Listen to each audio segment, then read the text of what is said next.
Good morning. Thank you very much indeed.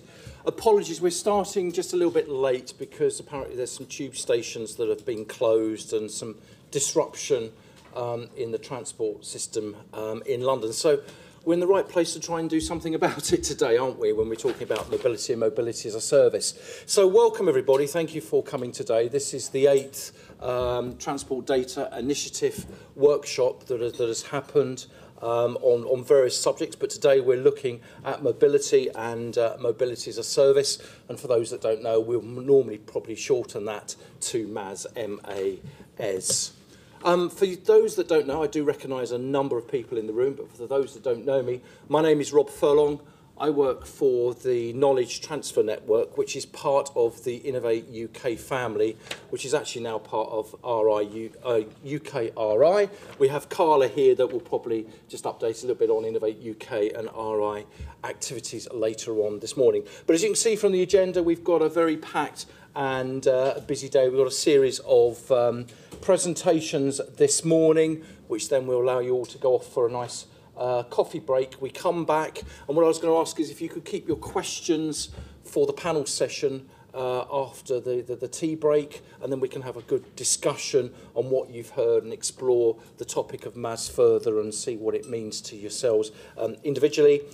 We then have lunch, which is great. Come back here. We're going to then run some workshops where we are going to ask a series of four or five questions to you on your tables to tease out a little bit more information and help us look at MAS and what sort of services you require moving in the future.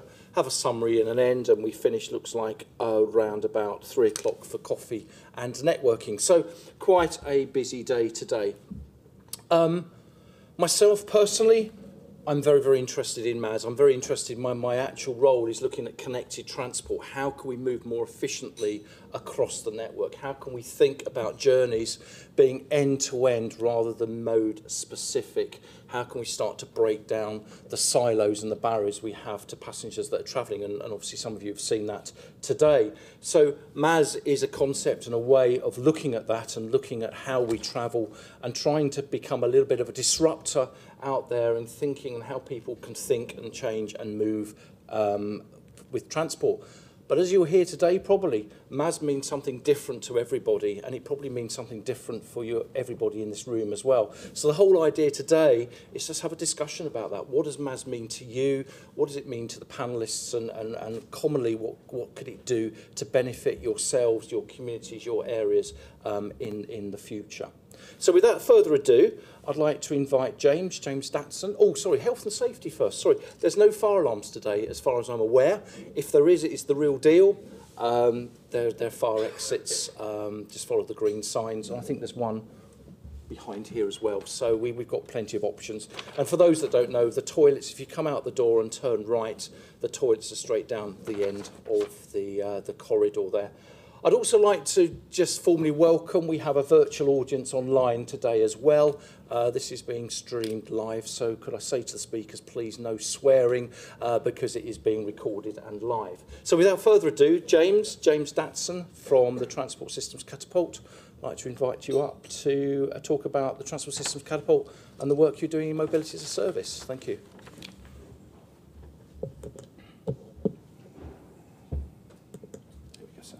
Great.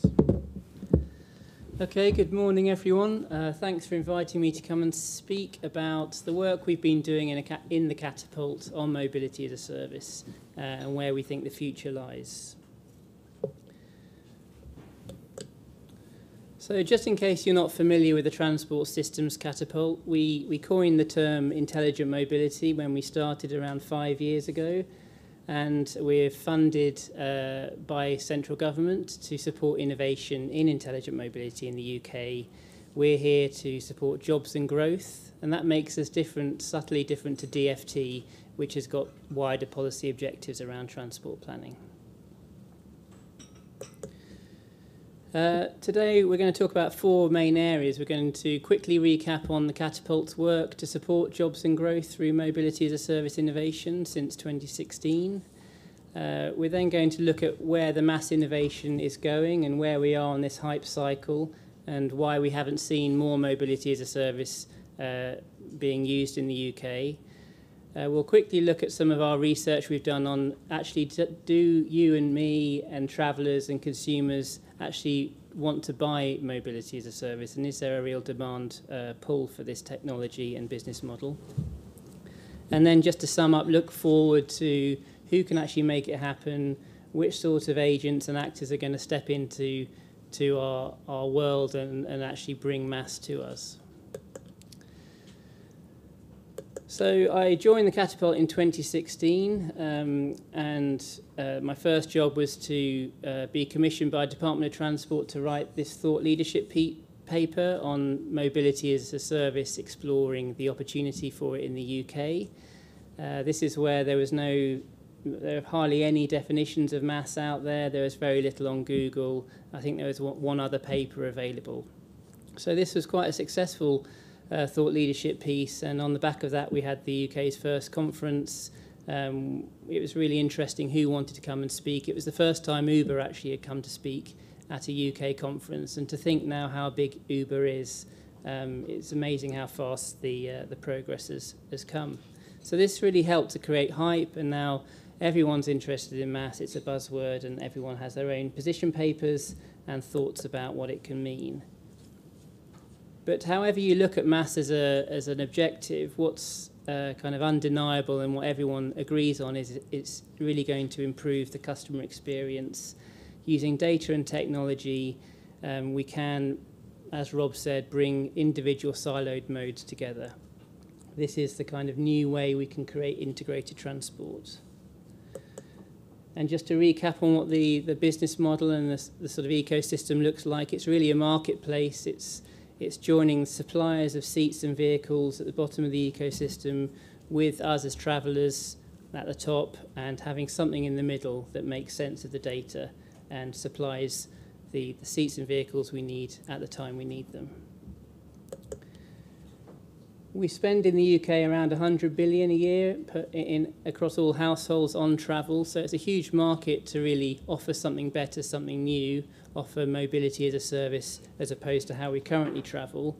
And so all of these different mass value propositions we are expecting to come to market.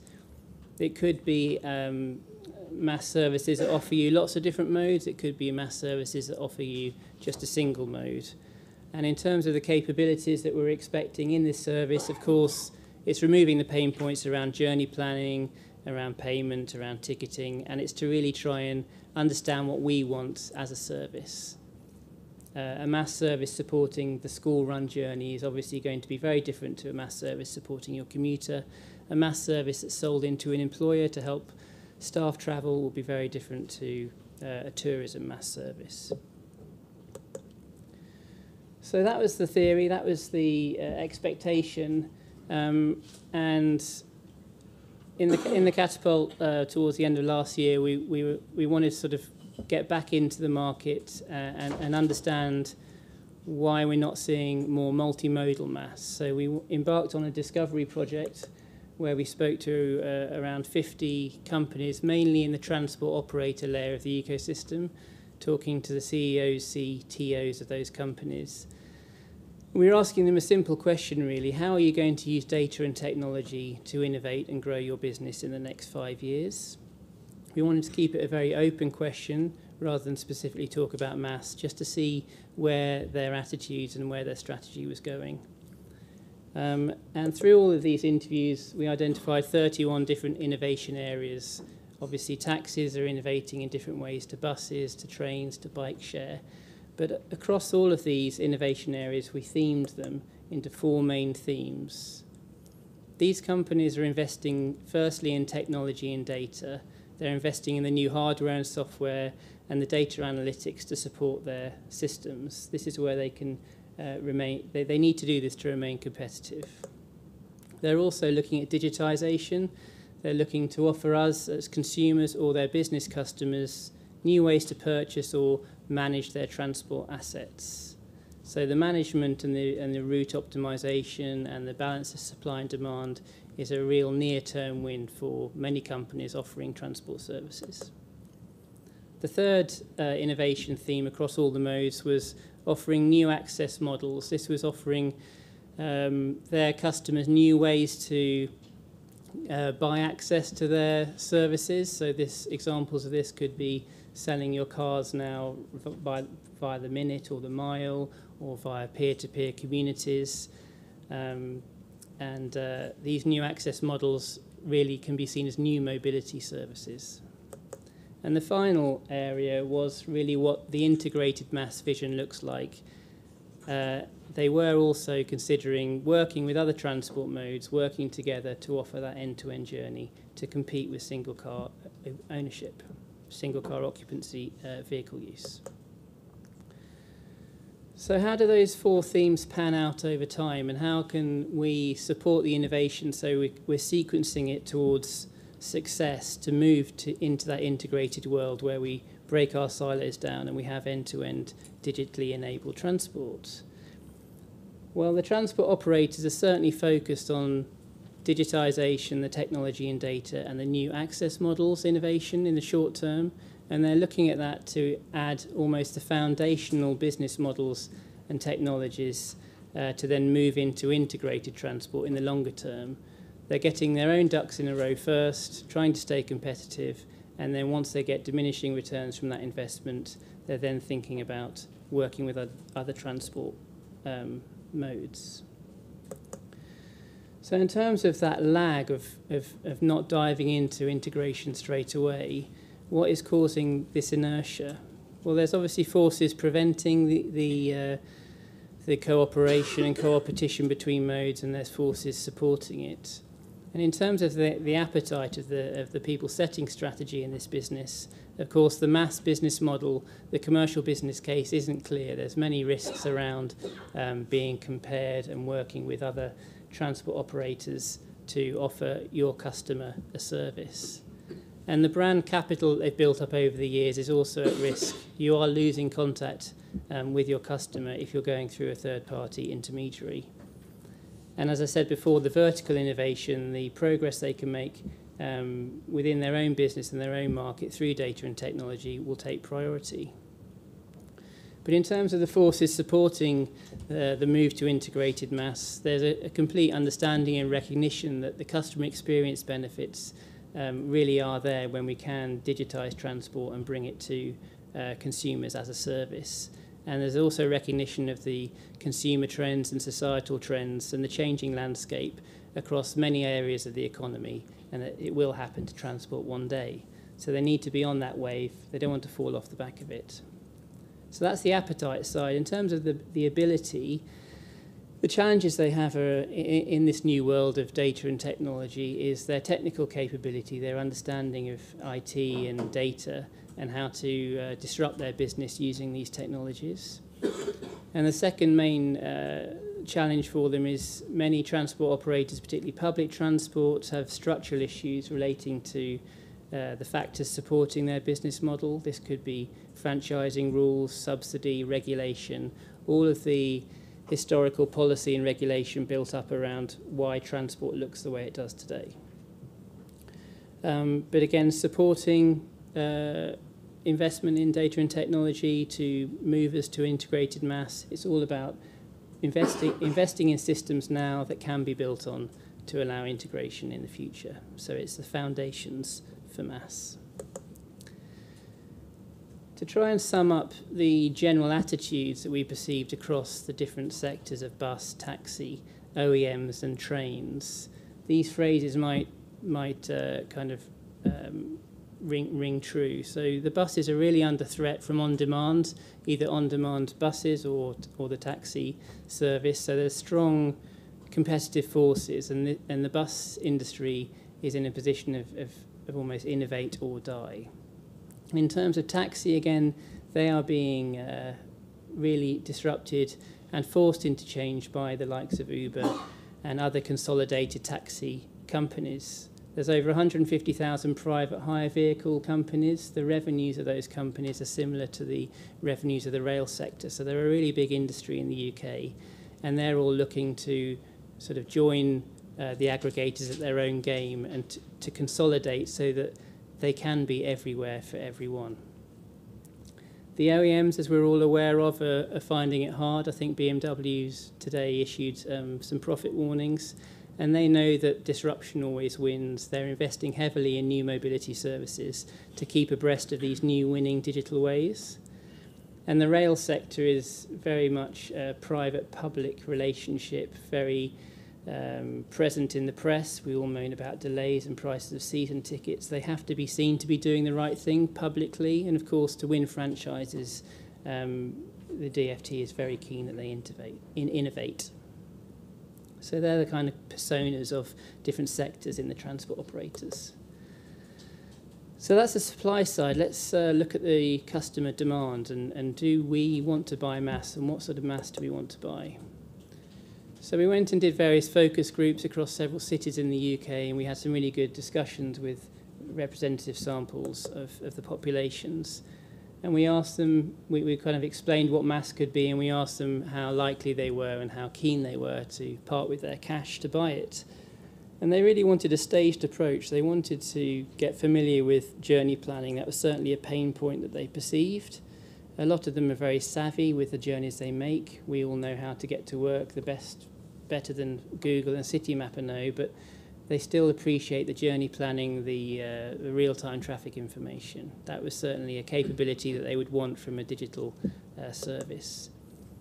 Once they get familiar with that, they're then into certainly buying their transport locally. And once they get familiar with that, they're looking to buy it nationally.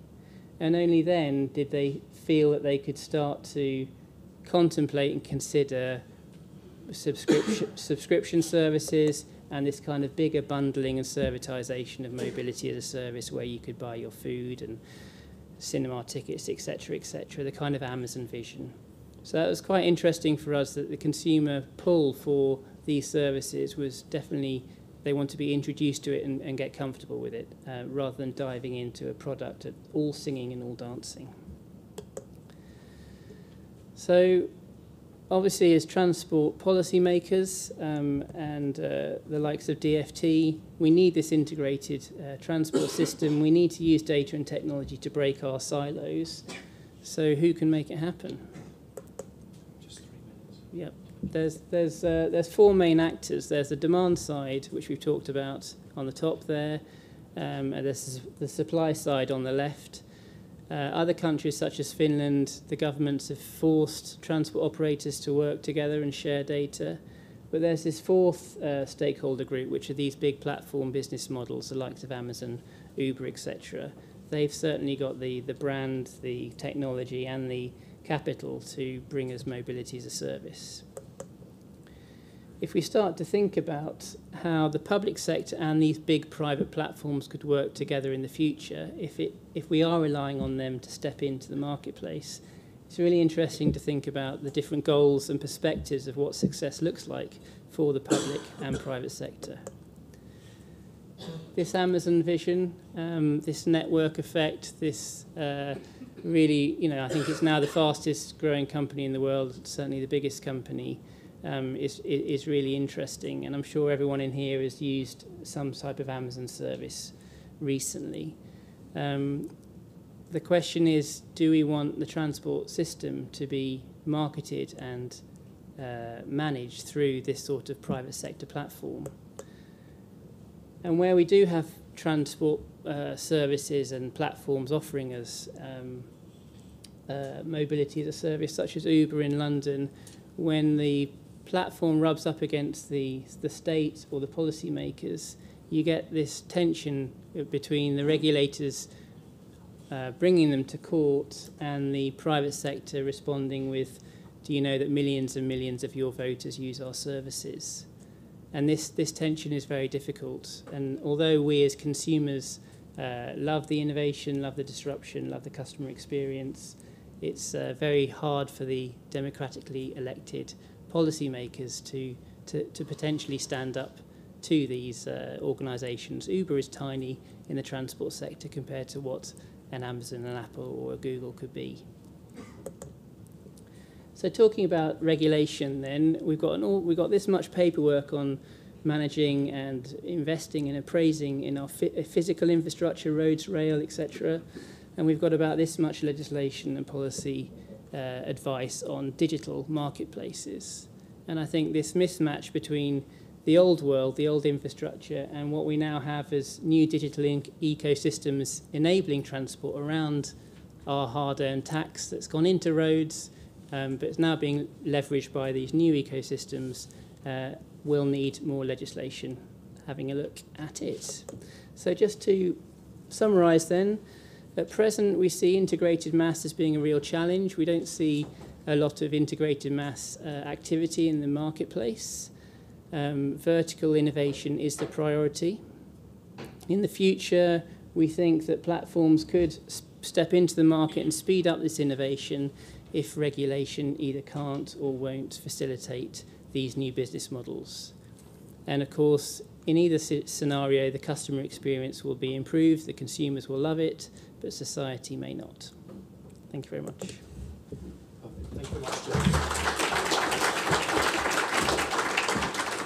Perfect. Thank you very much indeed, James. A really good background, and certainly into the information of what the Transport Systems Catapult has worked on. If you haven't before, go to the Transport Systems Catapult and download their MAS study, their report. It is absolutely brilliant reading, as well as they've done something recently called the Travel. I think it's the Traveller's Study, is it, or the How We Travel, which talks about travellers and pain points and looking at solutions for that as well. So that is absolutely fantastic. Thank you very much indeed.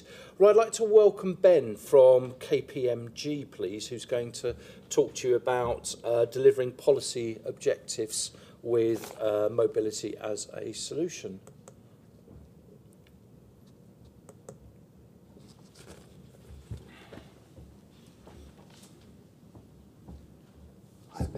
Just on there. Great, thank you. Good morning, everyone. Lovely to see you. I know a lot of people here already, and there's a lot of people I don't know, so it's nice to see you all here this morning. My name is Ben Folser. I'm an Associate Director at KPMG, the professional services firm, and I head up our transport technology team. I also head up our global payments in mobility service lines. So that takes me all around the world, which is quite interesting. Never have a dusty passport, but I also don't get much sleep either.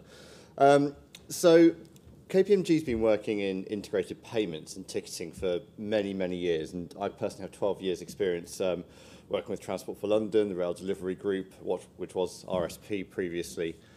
And I think for me, there's a lot of learnings that can be taken forward from integrated ticketing and payments and brought forward into mobility as a service world. So I don't think anyone here will fundamentally disagree with the objectives for mobility ecosystems. And these are pervasive regardless of whether you're in the private sector or the public sector. Everyone needs to pull in the same direction. And I'm going to leverage a bit off James's presentation, say mobility goals, all working towards the same thing is got to be the bedrock of delivering mobility. But the challenge is that there are differences in the weightings of these, both in locations, but of course in the ecosystem itself, and in whether you're a public sector regulatory body or authority, or whether you are a private sector provider. And so the value drivers of achieving mobility or delivering mobility very much will guide and focus how a mobility ecosystem emerges, and therefore what a MAS scheme might look like within that. It's interesting, I think, when we look at things like economic growth and prosperity, and again, picking up on what James was saying with Uber and TfL, it's not a bad thing to have private sector delivering mobility services, and especially delivering things like demand responsive transport. There are 80,000 drivers employed working for Uber in the local area. So, it's a positive thing for the economy to have innovation and private sector involvement in the mobility sector. And we need to think about that when we're thinking about regulatory approaches for the mobility world. So, as I was saying, value drivers of MAS and mobility ecosystems vary quite significantly across the chain.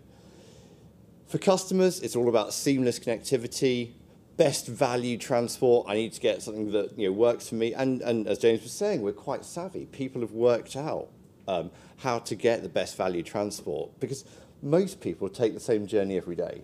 I think it's sort of in a recent study by the DFT, it might be actually the traveller study, sort of 80 to 90% of journeys are the same every day. So people work out what works best for them.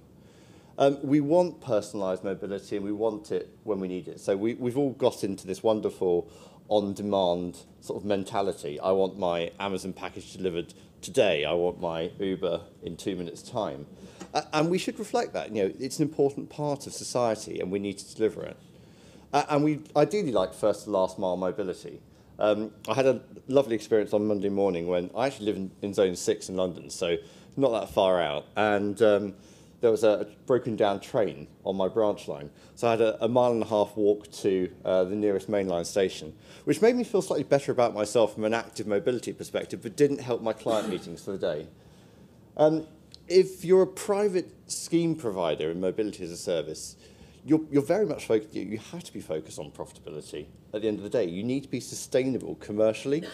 We can have great philanthropy in this world around, I want to help deliver better transport ecosystems and objectives, but at the end of the day, you've got to be commercially sustainable. So direct revenue from how you're selling your products and services, and ancillary revenue from how you're commercialising your customer base. If you're an actual operator of services, whether that be rail, bus, taxis, etc., you're looking at mobility as a service schemes and thinking, great, how do I get access to a wider market? How am I going to cooperate or co-opt with other parties to deliver, be more attractive to customers? How am I actually going to reduce my costs? Can this actually help me reduce my cost of fare collection and drive up profitability? And if you're an authority, you're sitting there thinking, oh, crumbs, I need to deliver sustainable transport. I need people to be active. I need people to be potentially using more shared mobility, getting cars off the road. I need to be thinking about safety as well. But I also want to think about how do I leverage these technologies and these new innovations in the market to potentially nudge people or influence customer choice. So you can see that these are all things that are important, but they're quite contradictory if you look across the value chain, and it's important to get that balance right. There's no one-size-fits-all solution, though. I think we're going to see various different architectures emerge as we look across different contexts, and those contexts will be geographical, they'll be political, they'll be technological. So it all depends on how many services have I got? What's my diversification in the transport market? What's my political environment? Am I in an environment where I must, as a regulatory authority, I must direct and control, or am I in a much more sort of commercially open market where my transport authority is saying, well, let innovation happen, let businesses drive the agenda. And also, geographically, have I got the density of people I need to successfully operate a mobility as a service scheme? Have I got the density of services? So we think there are going to be 4, in effect, model architectures. One, the public sector authority takes all. And I don't think it's wrong. I said none of these are wrong, but they are very different architectures. So you might say a Transport for London. I don't know. I'm not going to second judge or prejudge any of the transport authorities here. But we are working as a company across the world with many of them. So there might be a public sector authority takes all approach where they provide the platform and they either franchise services or they allow people to participate from the private sector, but their role is saying, I will control the platform, I will own the customer, and I will influence transport behaviours because it's an important thing for me to optimise my transport ecosystem. We may well have a model where it's completely open market, very bilateral relationships. So mobility as a service providers have bilateral relationships with everyone. The customer makes the choice about how many they engage with, one or more. We may well have a model where there's some sort of platform or aggregator in the data side.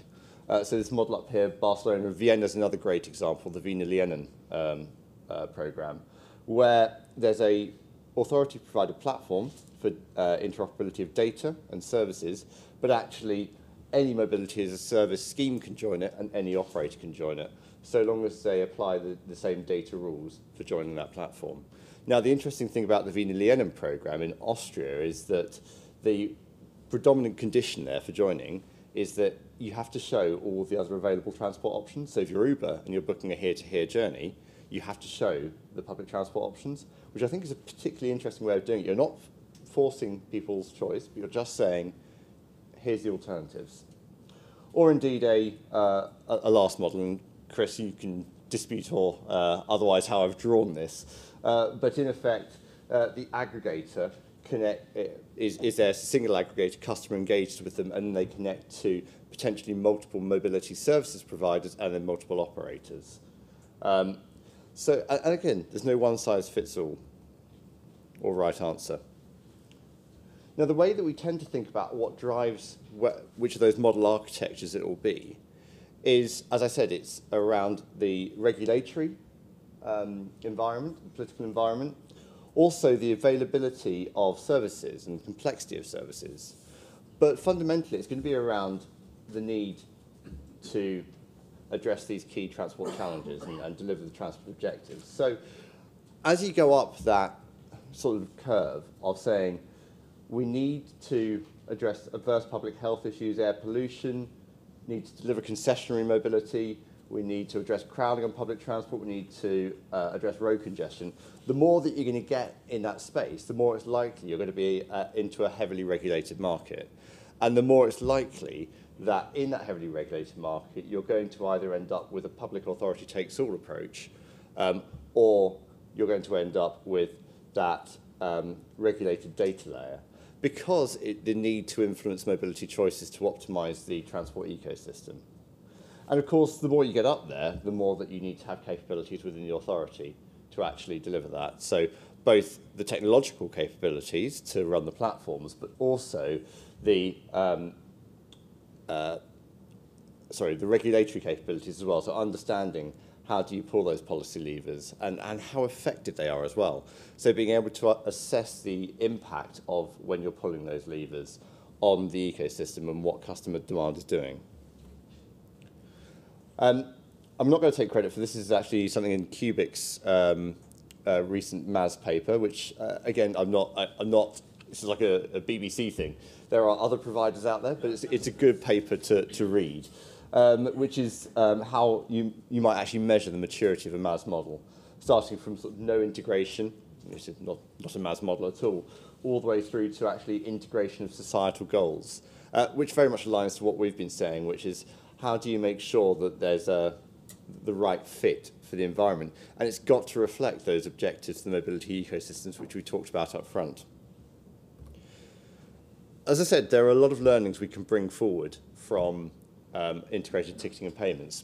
We've been doing this for many, many years. Mobility as a service, actually as a concept, isn't new. It's the services layer on top of it that's new. It's the piece around subscriptions or we'll get you there guarantees or other things. But we've been striving for integrated payments and integrated journey planning for a very, very long time. You can use your Leap card in Ireland to unlock a bike. Okay, you might not be able to pay for it. In Chicago, you can unlock your Divvy bike with a payment card. And LA is just launching TapForce, which is, again, integrated payments, but with journey planning integrated. They don't call it mobility as a service, though. And so, as I was saying, it isn't a new concept. So, key operating model design challenges which need to be addressed, and this is where local authorities can absolutely get involved. But who controls the levers to achieve policy objectives? If you don't have the regulatory stance or you don't have the control within the local authority, is that in the private sector, do the commercial sectors, commercial providers have control? If so, how do you balance that across the various value chains? Customer ownership.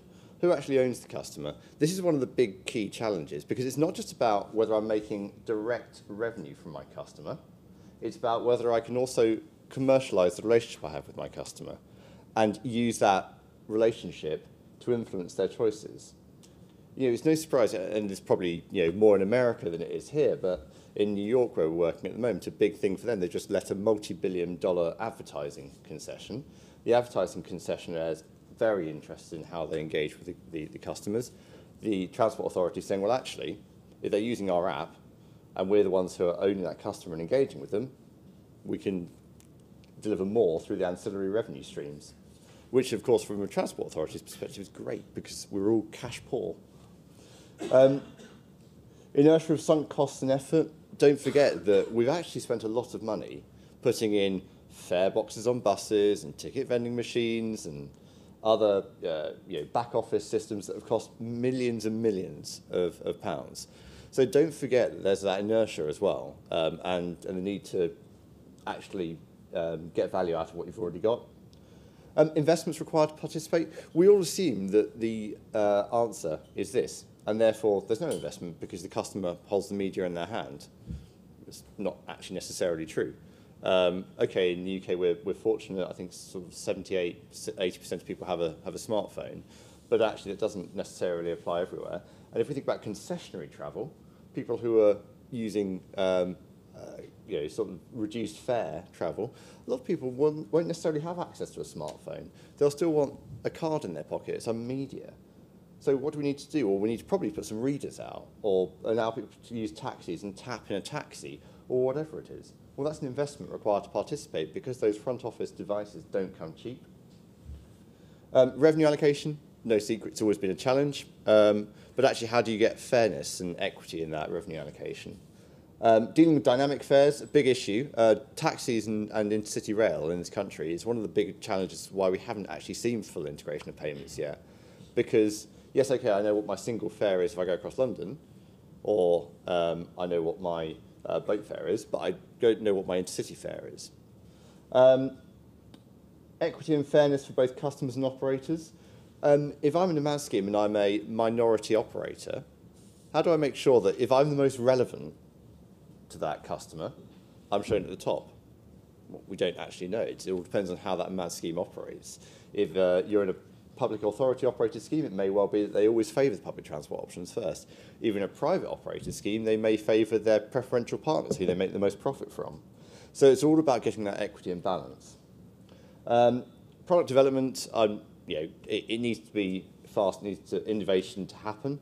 In an authority-led scheme, goodness me, it can take 6 months to get a new product into the rail sector here.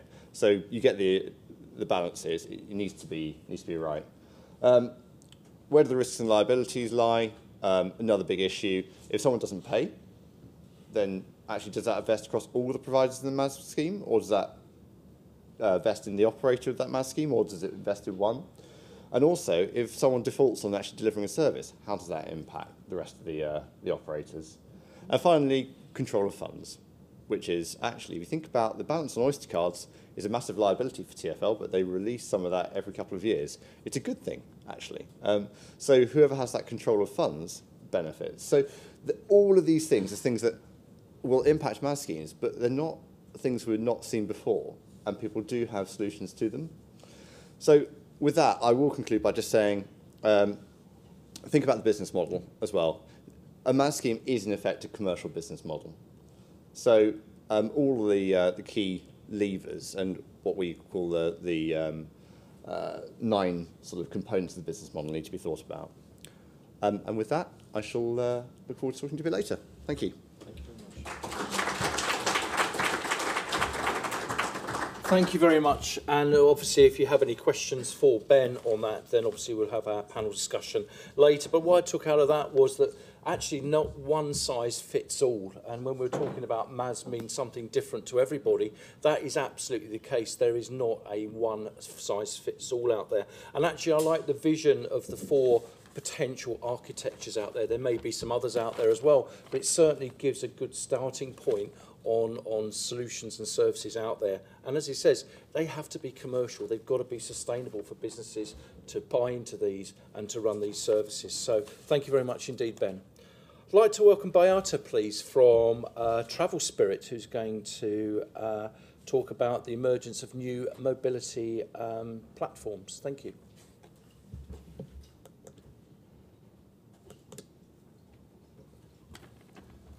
Step there.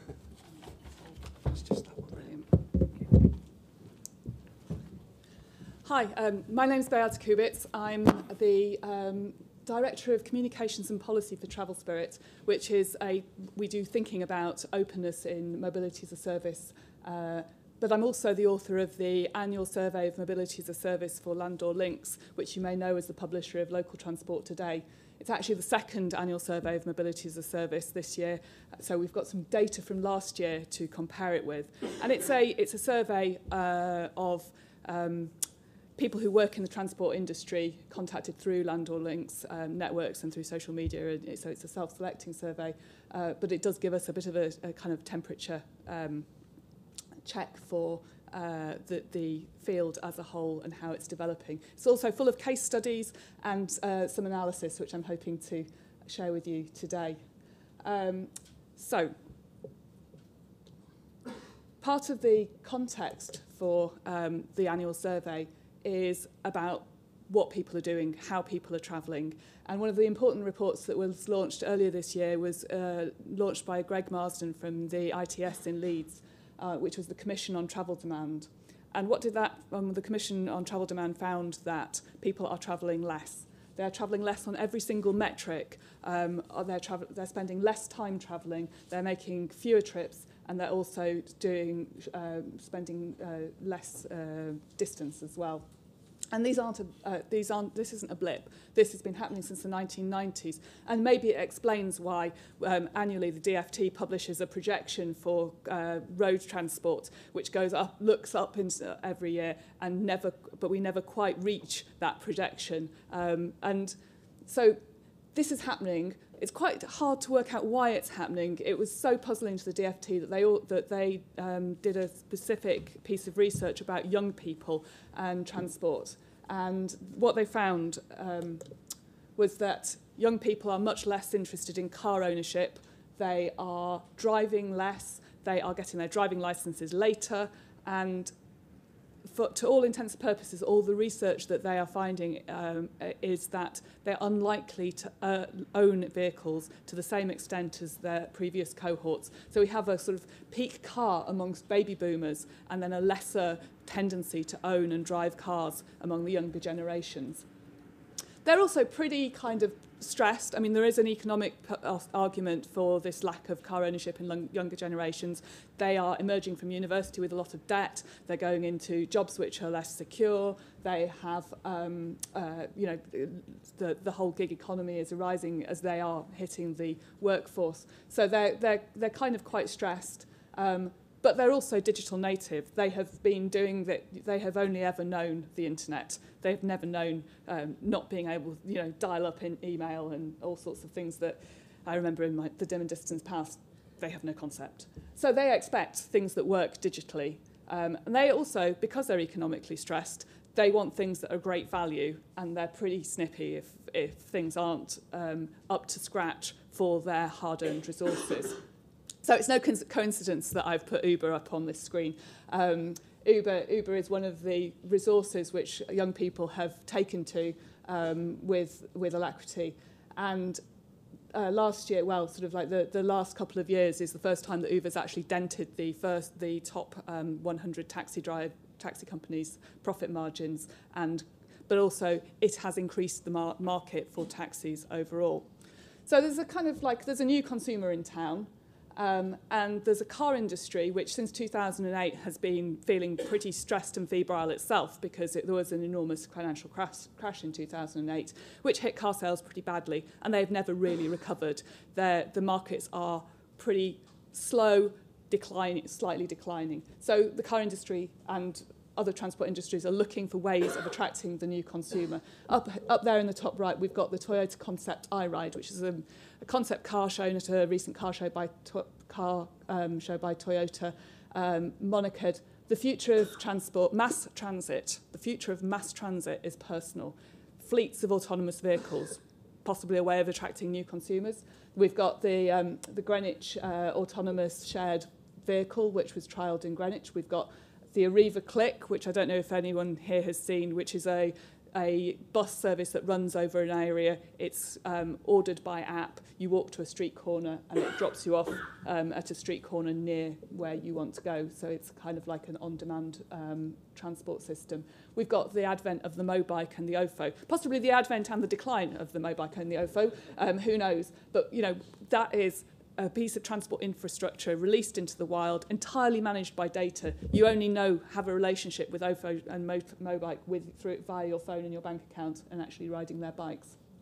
And we also have the other MaaS systems that are available. MaaS transport as another way of experimenting with trying to attract new consumers or out of cars or who are not taking up cars.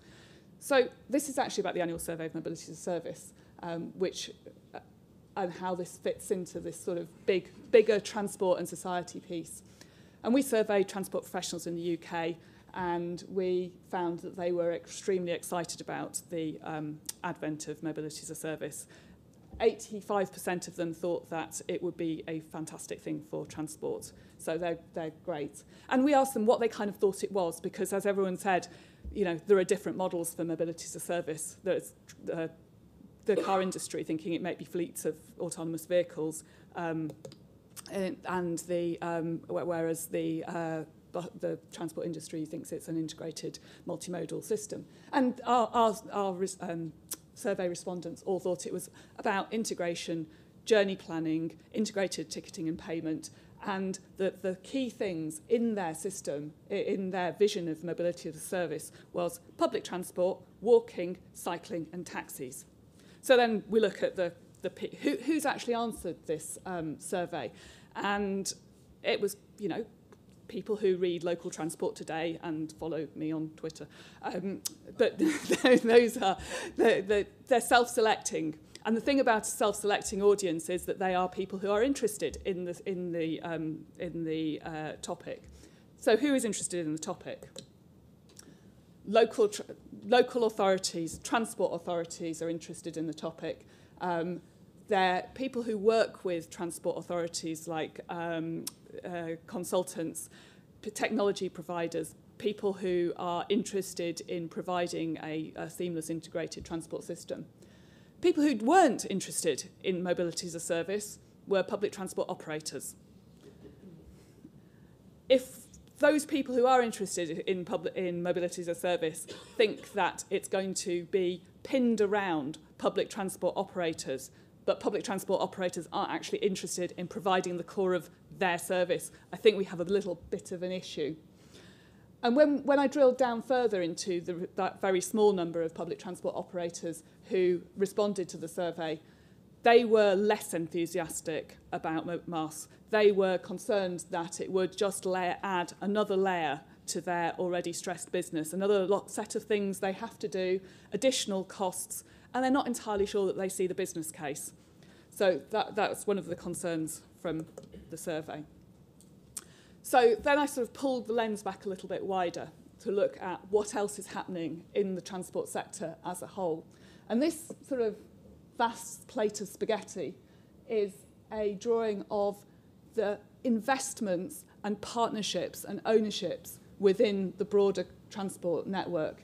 And it's centred around a person in the centre. This is your little individual who has a vast array of things that they could use to transport themselves. They've got apps, they've got Google Maps, they've got Apple Maps, they've got bus trackers, and you could use an app to unlock a mobike, you could use an app to get a taxi, get an Uber, you can use an app to get a train. So those things are all there, are all kind of swirling around. You can get in your car and drive the length, you know, from Land's End to John O'Groats. That's another transport network that's available to you. And around the outside, to the left, the sort of of this screen, you can see that you've got a lot of the automotive industry lined up, and the way in which that they are investing and partnering with some of these new business models is really quite interesting. They're not bothered about the fact that, you know, JLR, Jaguar Land Rover and Toyota are both investing in Uber. That's fine. Alphabet, Google and Apple, they're all into this marketplace. They're all crossing over, investing in different apps and different business models, different ways of being in touch with customers. And that's quite interesting. But then, you know, they are about the consumer in the UK spends about 100 billion a year on car driving, all aspects of motoring over the piece. They spend about less than 20 billion on public transport. So there is a little bit of an order of magnitude of difference here. But these are the public transport operators. And what are they doing? They're not doing this kind of, oh, let's try a different business model. Let's work with a different company. Let's have another go at the ways of contacting our customers. They're in this very linear relationship with their customer. Maybe they've got an app, but it's a sort of one-to-one relationship, and you will use our app, and otherwise, you know, you're going to have to use cash, I'm afraid. And so it's not. There are a few little oddities here and there. ComfortDelGro, which runs Metroline, is actually a Singaporean taxi company, which has done a deal with Uber over market share in Singapore. Transdev, which offers some services up where I live in the north of England, has invested in Mars Global, which is the owner of the WIM app. So there are some things, and we'll see the the rail services who have got innovation funds. We may see some of those being used a little bit more interestingly, but I'm still looking for evidence for that. So this is quite an interesting thing, that we've got a sector which is very regulated down here. The public transport has understood regulation and services. Ben was talking about the way in which the business models in the public sector have been kind of constrained, and a sector which had a completely different regulatory framework around it, and they're kind of butting up together at the moment. You know, there's the car and the automotive industry and banking and technology is getting into shared transport, but the public transport industry is staying quite separate at present. So one of the things about public transport that I just want to say very clearly, that it's not just about having an app. And customers aren't particularly happy with the apps. I'm on it. Customers aren't particularly happy with the apps that they're getting from public transport these days. If you kind of scroll through, as I do, App Annie, it's not a particularly happy scenario. So it's not just about an app, it's about different ways of having a business. It's about that cooperation. And there are different models for this cooperation. So we've got two quite different models here. The Next Bike has got a what they call platform agnostic approach. So Next Bike in Glasgow, it's a smart card. It has its own app, but you can also get a smart card that, if you don't have a bank account, allows you to unlock a Next Bike.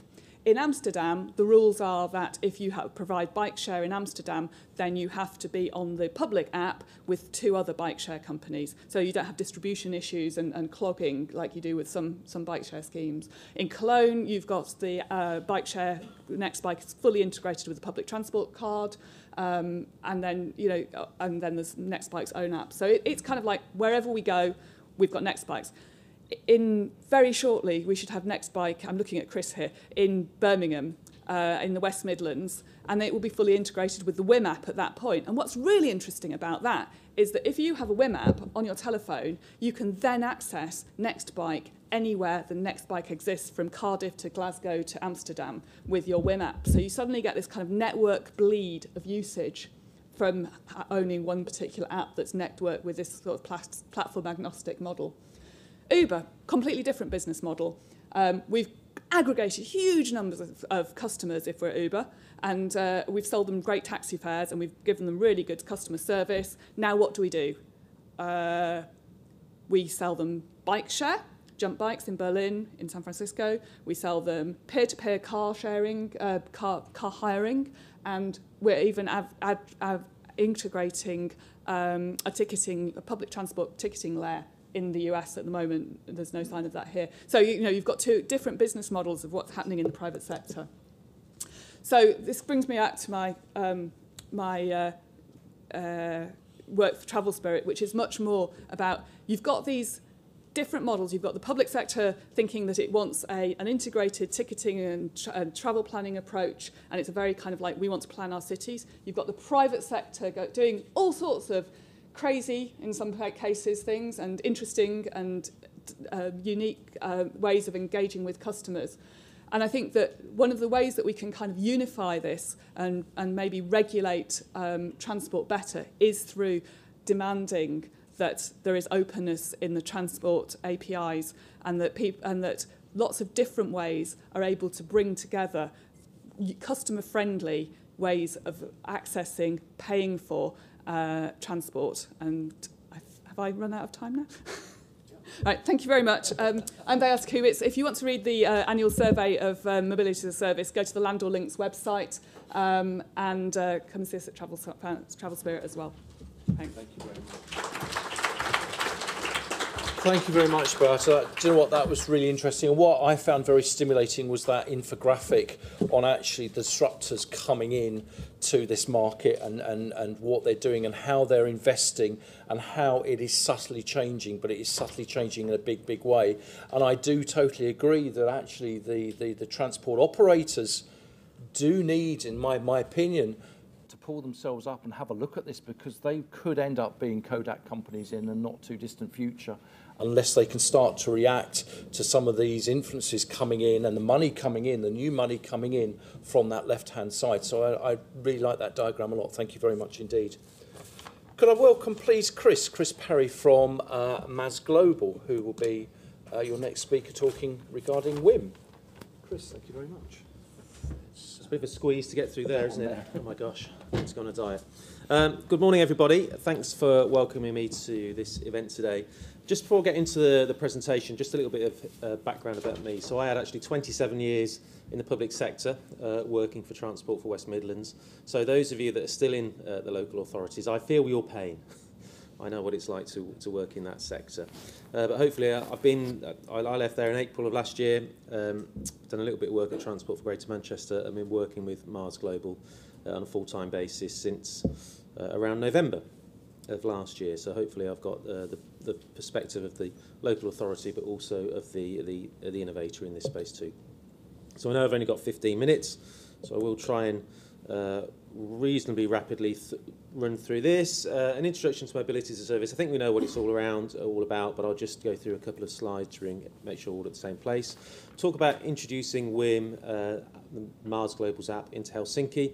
What we learnt, introducing that into Birmingham, into the West Midlands, and what we want to do next. So we've heard it from a couple of speakers before. It's about bringing everything together, actually, from car ownership to the freedom of mobility. And perhaps one of the key things around MAS Global is that we understand that we've got to be able to offer access to cars as part of our service offer. For many journeys that many of us undertake, many of us are going to need a car to make that journey. It's probably not every journey, and the challenge with owning your own car, or at least leasing your own car, is that you cost every single journey at marginal cost. You've already got that sunk cost of the vehicle, so every journey is at marginal cost.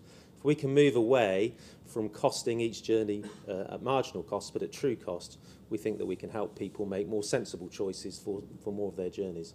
And the challenge with owning your own car is that you've got that car that you have to use for every journey. I've got a nice big car because I go to the tip twice a year. Crazy, isn't it? Most of the time I could probably do with a small city car when I need to have a car to access the city because I don't need to drive what I have got. But we do need to be able to offer a car to give you the freedom, the ultimate freedom that you need, that we've promised you from car ownership. The Netflix of transportation, the Spotify of transportation, using that digital disruption that's possible now through mass ownership of smartphones and digital data to provide customers with a service. So not a product, a bus pass, a car, but a service that will allow you to get from A to B for all of your journeys. I think Ben mentioned this earlier, that we will get you there guarantee, that no matter where you need to get to, WIM Mobility as a Service products will get you there and crucially back again. So let's talk a little bit about a case study. WIM, the transport. If you've not downloaded it yet, please do. You'll be able to buy, on a pay-as-you-go basis, a taxi here in London. If you want to hire an enterprise or a sixth vehicle, you can anywhere in the country. In fact, actually, you can get anywhere that it is live. You currently can only buy a public transport journey in Helsinki, in Birmingham, and from next week in Antwerp. So if you're on holidays in Helsinki or Antwerp or want to come to Birmingham, please buy public transport tickets. So, WIM in Helsinki. So the company itself, Miles Global, was formally established in 2015. We launched a beta application in October of 2016 to get some data from around 100 customers. We did an initial commercial launch last June to get a little bit more data, and then a full commercial launch in December 2017. So, we've actually launched the thing 3 times, and that's important because we've been learning in an agile way from customers what actually works, what is it that customers want, what is it that they might want to purchase in Helsinki. This slide hasn't come out properly. My apologies, I'm hopeless with technology, which is a bit ironic, someone working for a tech company, but there it is. What we're trying to show in this slide, if only the key was there, was that with our initial 100 beta customers that we recruited at the back end of 2016, we asked them how many journeys they made by each transport mode before and after they had WIM available to them. What this slide would show, if I'd have managed to copy it and paste it over correctly from another presentation, was that the number of public transport trips went up from 48% of all journeys to 74% of all journeys. And the car use actually went down from 40% of journeys to 20% of journeys. The orange is taxi, so taxi did go up a little bit because if people are going to leave their private cars at home less and use public transport for more of their journeys, actually a number of journeys can't be made, even in Helsinki, very easily with public transport. You might need to come home from an evening out by taxi rather than PT. And this slide here talks about the average amount of expenditure that customers in that initial beta group were spending on non-car public transport. So they're on average spending €31 a month on non-car public transport before they had WIM, but they're spending €125 a month on average with WIM when they bought that service. And on the right-hand side, the number of taxi journeys that those customers undertook did increase from 1 journey a month to 4.5 journeys per month. So it's not a massive increase in taxi rides, but there was an increase. But the big winner here is public transport. These are translated from the Finnish, not very well in some occasions, but people liked WIM basically. Are we circulating the slides? People can read them later. I think they are. Yeah. Okay, so what's been launched now commercially in Finland? So I think it was James that mentioned that customers aren't going to jump in straight away and spend a lot of money on an ultimate unlimited WIM package.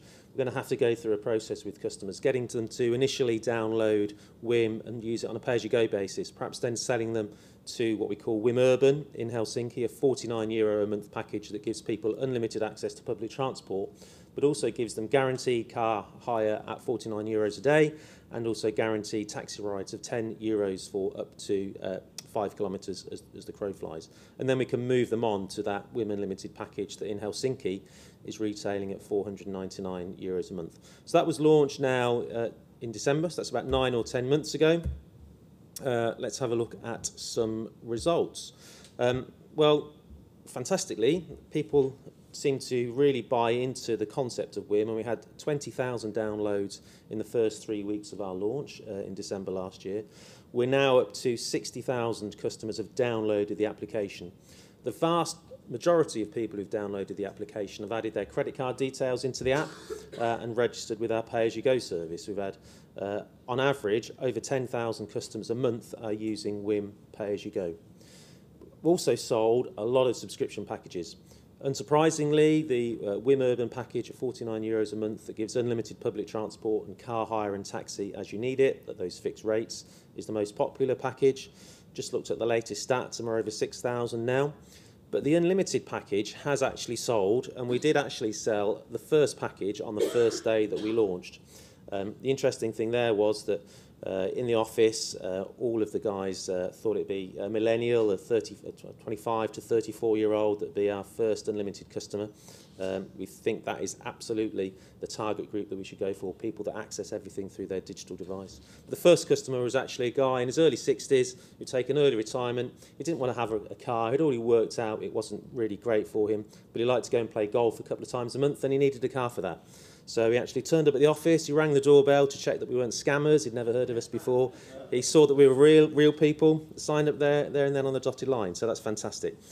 Yes, we're well behind the 6,000, we are in double figures, but we do think that will come within time. So you're probably really interested to know about coming into the UK.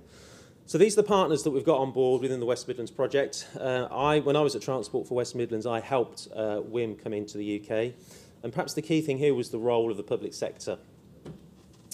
We had a great chief executive at Centro, as it was at the time, who said to me, Chris, we're going to have a new department around innovation and smarter travel. You're going to lead it. Bad news, though, we've got no money. So you're going to have to do 10 innovative projects, and you've got to be the first bit of innovation you've got to do is find some money and find someone to spend on bringing exciting things to the West Midlands. As we can't swear because we're streaming live, I won't say what I said, but you can probably imagine. Oh, goodness. That's a challenge. But actually, I've got to thank James, actually, in the room for being a listening ear and actually helped Transport for West Midlands is now Centro get in touch with Mars Global, because Mars Global at the time were going through a requirement to better demonstrate their initial investors that actually there was a market for mobility as a service, a market for WIM outside of Finland. So, the West Midlands was a region that had embraced innovation and realised it needs to be an enabler rather than a procurer, because if you've got no money, you can't procure anything. So enablement was the way of the future. So we were an organisation, or I was an organisation that needed to enable a third party, and WIM was an organisation with funding that wanted to be able to demonstrate that WIM could be successful in another city. So that was really crucial. But of course, the next crucial thing then, it's not just about the local authority and WIM, because the local authority, all of us are local authorities in the UK outside of London, we don't actually operate any transport services. So it was all around building a coalition of the willing, to use George Bushism. But no, we weren't going to bomb anybody. We wanted to be able to provide mobility as a service solutions to our customers, potential customers in the West Midlands. So these are the organisations that we're pleased that are on board. So National Express, who operate most bus services in the West Midlands, the Metro, public transport was the bedrock of any Mars operation, so we need to get those guys on board. Get a black taxi operator, or a black taxi aggregator even, in the West Midlands. Sixt Enterprise Avis, the car hire companies. Sixt and Enterprise Alive now, Avis coming soon. Next Bike, the bike share people, and this is where Transport for West Midlands were great when they put together their tender for operating a bike share service in Birmingham and the West Midlands. A requirement of that tender was that the successful body needed to integrate with all mobility as a service operators. It's just that WIM are the only one there at the moment. And also, crucially for them, their Swift smart card system, so that any customer who either had a mobility as a service application or one of their smart cards could access the service. And the bikes will be coming very soon as they've overcome planning issues that they seem to have getting the docks in. But anyway, I'm glad I've not got that problem. And then trains also. On-Track Retail are a provider of basically a system that will drive train ticketing apps. So we're working with those, and very soon customers will be able to buy a train ticket within the WIM application in the West Midlands. And we did an MVP launch, a minimum viable products launch in April of this year. We launched Pay As You Go. We've got an everyday subscription, which is all 3 minutes left. Okay, we better speed up.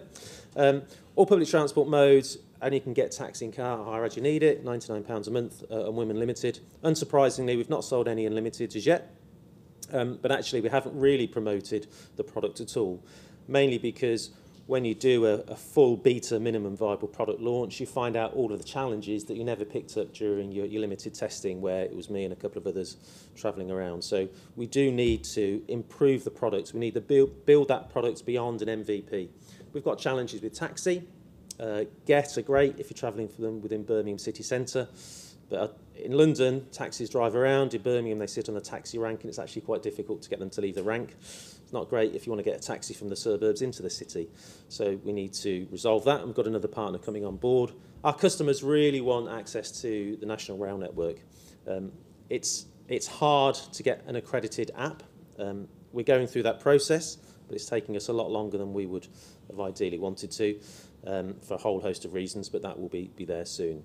We then will be really starting our marketing very much at a micro-targeting level, aiming at those 25 to 34-year-olds and not spending a lot of money on traditional above-the-line marketing, but becoming the most popular app on your smartphone people my age have never heard of. And we do want to build the product that we have co-creating with our community. We've got 50 customers that we're calling the Friends of WIM that we're helping use the products. They're giving us a lot of feedback. So we need to learn the lessons from those people and improve the product to sell it. And also learn from our partners what it is that they really want from this product. We do want to expand. The key thing is, from WIM's perspective, to grow across the UK and across the world. And as Beata pointed out, once a customer has got access, has WIM and accesses Nextbike, they'll be able to access Nextbike, initially just in the UK, but then once we flick the switch, Germany and all of those other countries too. Car hire will be worldwide, and if you've got a subscription in Birmingham now, you can actually travel in Helsinki, and from next week when we launch in Antwerp too. We've got a couple of extra cities that we're looking to go live with, at least. Better not say their names, but some of them might be in the room. And we do want to continue to build this national partner ecosystem. Integration, legal and commercials are actually really difficult to get people signed up and on board. The minimum number of those we need to do, the better, which means working with national partners where we can. And the final slide is just a nice little map to show that we want to be global by at some stage in the very near future. There's a little dot somewhere there off Madagascar, I think it is. I'm not quite sure where it is, Réunion or one of those lovely islands. I've got my name down to do the beta testing there, and I reckon it's going to take at least 6 months. Anyway, that's me. Thank you very much. We'll do the questions on the round table.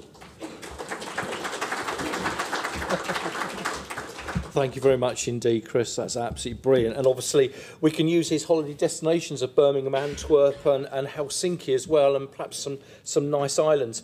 But I think what I got out of it made me realise as well, I'm the same as Chris. I have a large car because I've got dogs, and I tow a caravan once or twice a year. And I think if we all actually truly look at our cost of a car, I don't think any of us know actually how much it costs us to have a car, how much it actually costs us per journey. And therefore it's very difficult when you're then translating that into the cost of public transport and the cost of WIM. People can't make up their design and see what costs are. And actually, our cars are really expensive to run. And if you're a 2-car family or 3-car family, then obviously that's aggregated as well. So I think we need some method of getting the public and teaching the public actually the cost of actually getting their car compared to public services and MAS type services. So thank you very much indeed, Chris. Right, finally, before we break for a quick coffee, Carla, and I hope your voice lasts out, Carla. I'm going to go that way now. It is slightly easier. Thank you very much indeed, Carla. Thank you. Okay, yeah, as Rob said, I do have a bit of a cold at the moment, so I apologise. I will do my best, and hopefully it will hold out. It's great to see so many people here that we've seen before. For those I don't know, my name is Carla Jakeman. I'm the Innovation Lead for Connected Transport, which is part of the Land Transport team, which is part of the Manufacturing, Materials and Mobility sector at Innovate UK, which is part of UKRI, UK Research and Innovation. Can you imagine how long my business card's going to be? So thank goodness for LinkedIn. I'm very proud, actually, that Innovate UK, we are the sponsors for the Transport Data Initiative, which came off the back of one of our projects that we funded, One Transport, a couple of years ago now, back in 2015. And now we're on number 8. So it really demonstrates how something so valuable can go from strength to strength. And I do want to pay credit as well to David and Laura, who do work so hard to bring all of these events together. And again, we have a full house and we have a waiting list. And, you know, it just demonstrates the value in these kind of events and how they are going from strength to strength. So I do really want to pay tribute to that. There are so many more things that we want to do as part of the Transport Data Initiative. And these things do cost money. So if any of you are feeling flushed today, or your organisations are looking for an opportunity to sponsor something like this, then please do flag it to us and do come and talk to us, because there are so many more things that we can do. We wanted a forum where we can bring SMEs together with local authorities so we can really demonstrate the good that can come out of that relationship. And you know, this is a perfect example. Dig deep. I feel like I'm on Children in Need now. We'll give out the telephone number later. No, please text. Okay, now, also as one of the spin-offs from this event, if you're a local authority, can you just wave at me a minute? Good, there's a majority of you in the room, excellent.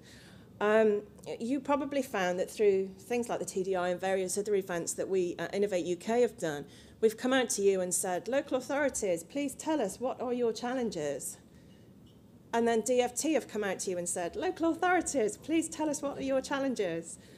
And then the IET and TDI and ITS UK have come out to you and said, what are your challenges when it comes to connected transport? And we're all asking you the same things. So we decided to be a little bit smarter. And I know there are various organisations in the room like ITS UK and the Catapults. I know we've got Transport Systems and we've got SATAPs who are all part of this new group.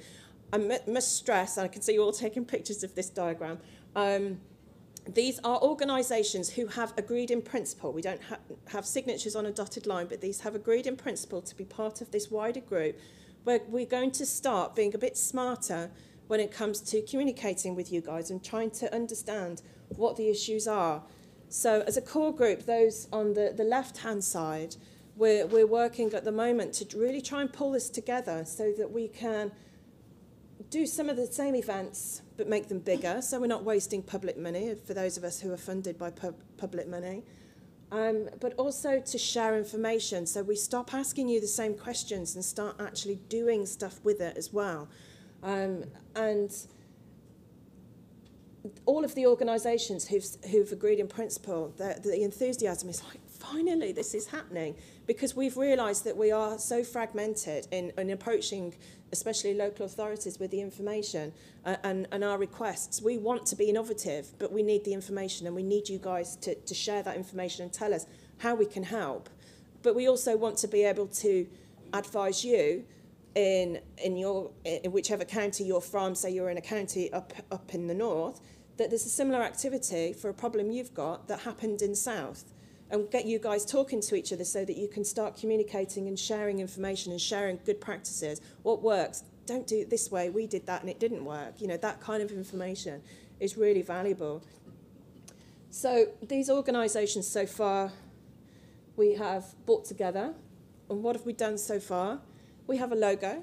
Ta-da! We have worked on terms of reference that we're building up together. And we're trying to pull together some coordination with certain events, such as the Smarter Travel event, Smarter Travel Live, the Transport Technology Forum, and the Highways UK event. But the glaring error there, that Smarter Travel Live and Transport Technology Forum, they're on the same date. And we were like, this is a perfect example of why we need to be a bit smarter and communicate better between us. But on the back of that, we have worked out a way to either live stream or something between the two events, so we can make sure that everyone gets an opportunity to go to both events, although the audiences are slightly different for those two events. And then we will have a stand at Highways UK where you can come and find out a bit more information. But the final bit, which hopefully Rob's going to help me with, is a project database. So this is an area where we need your help. Excuse me, thank you. So what we're trying to do is, as you know from Innovate UK, we have various different projects which we've funded, and a lot of those other organisations on that list also have a lot of projects, and we want to be able to share more information with you guys about what those projects are. Thank you. what those projects are. So if you want to know who's done something on mobility as a service, you can click on this and you can find out what projects have been done, who's been involved, how much they were given. And then hopefully as this develops, there will be links to other resources such as the website for that particular project, what came out of it. But we also know that you guys run your own projects, and we would like to be able to put all of that information in. Everything in this is the Sharp Cloud, which Rob's developed for us. Everything in here is in the public domain. But if you go on, for example, the Innovate UK website and download all our projects since 2004, it'll drive you to the gin bottle because there's a lot. So we're trying to make it a lot more user-friendly so you can just click on it. So if I give you an example, you will be able to sort of drive down and say, so what have Innovate UK funded in this particular area? And then you can drill down into it, for example, the competition level. And go into it a little bit more detail. I can't remember what slides we put on here. And then we've also tried to put tags onto all the projects. So if you want to know who's doing what on data, or who's doing what on MADS, or who's doing what on accessibility, for example, you can drill down into it and find a little bit more information. And then you would be able to go to that project and say, can we find out a bit more about what you did, or what worked, what didn't? Could it be applied to our region? Could we use that in our town? Will it work? And the business models that can then come from that could be fantastic. So it all helps our aim of economic growth. You can also see by region as well. So there is a map on here so you can find out who's doing what in your particular area. And also the project time. So this is not so much so relevant, but this sort of gives you an idea of whether the projects are still live or whether they've closed. I think we went back to 2015, didn't we? And so, for example, the One Transport project would be on here. So this is something we're building as part of Contact. It's only as good as the information that's in it. So we are going to be creating a template which will come out at various different sources. We'll send it out through the TDI and through KTN and Innovate and all the other organisations so that we can ask you to start feeding your project information into this database so you can start singing about the successes that you've had as local authorities, as businesses, but then also other people can find out what you've done and maybe come and talk to you about it. And it's all part of building that connection. And hopefully we'll continue to drive that through the contact group. That's it. My voice held out. Thank you. Thank you. And in time as well. Perfect. Thank you very much indeed, and thank you for your voice as well, and that's brilliant. And yeah, the contact group is absolutely brilliant, and it's one voice to try and actually communicate with you and bring everything together. And as Carla says, the Sharp Cloud model here is going to be available for everybody, and come and talk to myself or Carla. I know Carla's having to shift a little bit sooner than the end of the day because she's got other travel commitments, but I can talk to you about that as well. Right, I think in the agenda now we're going to break for a 15-20-minute coffee break. And we'll call you back as and when. And I'd like to invite the people that gave presentations this morning to come up here, and we'll have a panel session before lunch. So thank you very much indeed.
coffee break. If I could ask the panellists to come up out, yes, thank you very much indeed.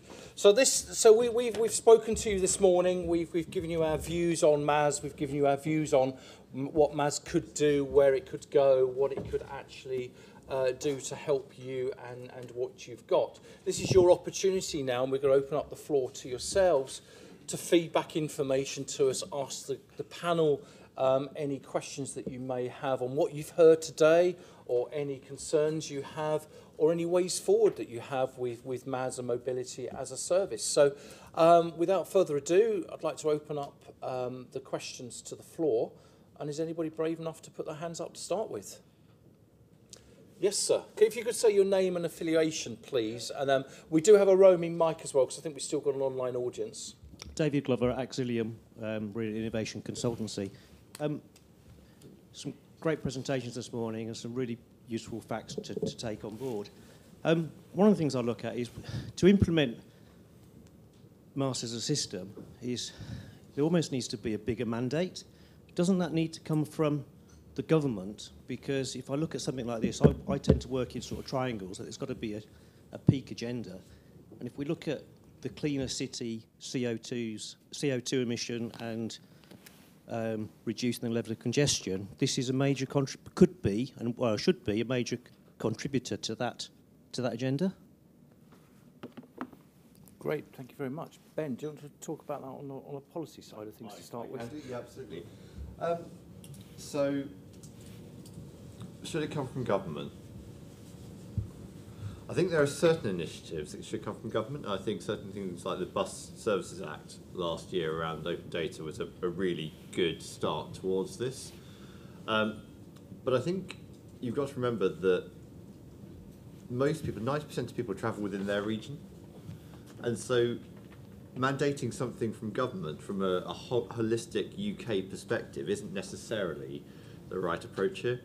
I think that you should allow innovation to happen within regions, and that, as you see from my presentation earlier, different business models will emerge in different regions according to the context.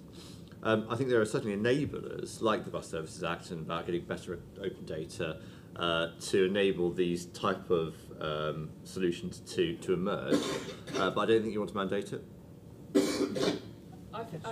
I think that sort of building on the Bus Services Act theme, I think that the government intervention should be at a creating level playing fields kind of point, where we've got the Bus Services Act mandating that bus companies have to provide open data. That's great, good show. Why aren't private hire companies being mandated to open up data? Because you've got functionally identical services where you've got demand responsive bus services which will be required to provide open data because they're registered as bus services, as bus operators, and you've got shared taxi type services which are under the private hire legislation, which means that they don't have to provide. So you've got Mercedes Via in London, or you've got Arriva Click in Sittingbourne. Two different legislative frameworks, different data requirements. I think that we need to look at on that on the diagram that I was producing, how there is a level playing field between all these different shared and public transport models, and I think that level is going to be our openness of data. Perfect. Chris? So as a MAS operator, this is a really interesting question, and just a little bit of context of why is WIM successful in Finland. And there the government a little while ago had a bit of a bonfire of the regulations, but they looked at regulation from an enablement perspective, and a new transport code was written and has recently come into law that requires all operators of mobility services to where APIs exist, or sorry, where data exists and where they have their own booking engines or whatever it might be, to require all of those services to be made available through an open API. So it requires all providers to make their services available to third parties to bring together. Now, they don't specify how commercial arrangements would work. They don't think that's a requirement of government, and I think they're probably right. But they do require all of that information and access to products and services to be made available. So I think that's a good example of an enabling regulation, and I'm all for enabling regulations, but I tend to worry about regulating too much. If we're not careful, we can over-regulate and stifle innovation. So I would be very keen for the government to look at regulation from an enablement perspective and allow innovation, but also ensure that we protect parts of society that otherwise could potentially not benefit from the innovations that we're bringing together. So it's a little bit around the level playing field, really. How do we make sure that all parts of our society have access to new services? Well, let's regulate to enable that to happen, rather than potentially come in with regulations that sometimes can have unintended consequences. The government are doing a couple of consultations now. There's a consultation on the future of mobility. I think it's just closed, actually, hasn't it? And the Transport Select Committee undertook their investigation into mobility as a service, and I think we're waiting for their final report. So hopefully some very positive stories and enabling regulations or an enabling framework will come from that. But yeah, let's not over-regulate and stop things happening. Perfect. Ben? Yeah, guys, I'll just build on that. I think the other important thing to remember is that there's a economic basis as well for this in terms of what's the right market, and regulating to mandate that private hire companies, for example, I'm not saying this is right or not, it's just a point of debate, provide open data when they're not necessarily receiving any subsidies from government and they're actually purely commercial enterprises, may not be the right answer from a market's perspective. So you've got to think about, again, it goes back to that local context. If we think that there's challenges associated with road congestion and equity of mobility and accessibility and other challenges like that in that local context, you might say, in London, for example, we'll regulate all private hire vehicles to get their licence, need to provide open data. But actually, if you're operating in rural Devon, maybe that's not necessary. It depends. It very much depends on the local context and what you need to achieve and some of the challenges you've got. Perfect. Yeah, absolutely. Does that answer your question, sir? Absolutely. And you do agree with what the panel was saying? Yeah. I think so. And you don't want to stifle innovation. This is about innovation and allowing that to happen. Yes, sir. There's one question further forward. Hi there, Ben Morris from Royal Borough of Greenwich. Sort of following on from the previous question, within sort of local authorities, the objectives are very different from a commercial environment. So, you know, the policy objectives are about more active travel, walking and cycling, reduction of last mile trips, single occupancy journeys, car ownership and all of that sort of stuff, more use of public transport and shared resources. When it comes to mass, are there any sort of policy gaps that you can see or policy enablers that you can see that would help achieve those objectives while also being a commercially vibrant sort of marketplace? Oh, interesting. Do you want to kick that off? I can do. So, are there policy gaps? Probably. It's the honest answer. That's a bit of a cop-out answer. I mean, probably there are in terms of what you could actually mandate a mass operator to do. So, you know, Chris isn't mandated to provide the most environmental transport or to provide the most active transport in his context. But if you move somewhere like Vienna or Barcelona, where they are doing more in this space around, actually we'll have that data integration layer and we will mandate certain things within that, then it's a different environment, it's a different regulatory framework. I do find it quite interesting that, and this will drive who owns the MAS scheme and who delivers it, potentially, that if you can't mandate it regulatorily to be done by a private sector operator, you may well say as an authority, I will deliver a solution that I can enact my own policy objectives through. So Transport for London, for example, Mayor's Healthy Streets agenda, Transport for London, they've got the biggest customer base in London, clearly, at the moment, if they deliver their own MAS app through which they can deliver their own policy objectives through, then they don't need to worry about the regulatory environment. James? I think it's really important that local authorities think about where they actually have the most leverage in changing this market, this emerging market. They could get involved at every layer. They could get involved at public engagement to promote selling car ownership and buying services. They could get involved in data interoperability. They could get involved in changing subsidy and regulations to affect transport operator business models. But the unintended consequences of altering the market dynamics in all of those layers of the ecosystem are really, really difficult to model. I think the fundamental advantage they have is they own most of the assets that all of these transport vehicles use. They own the roads, they own the parking, and it's at that layer that they need to think, how can we almost use the as-a-service model for our infrastructure so that we can start potentially to control supply and demand of travel on our assets for everyone above us. And this is what airports do very effectively. They have a short road called a runway, and they operate that at sort of 98-99% efficiency. Planes are just vehicles. So airports are using pricing to make sure that their roads are used really, really efficiently, and there's a potential to sell infrastructure as a service to the mass providers and the transport operators that need to use it. So that would give them the most dynamic control and management and flexibility and responsiveness against all market changes above the infrastructure layer. So infrastructure as a service is a potential option for local authorities to think about. Absolutely. Chris? So I really like James's view there on how that infrastructure as a service could happen in the future. That's probably a bit of a way away.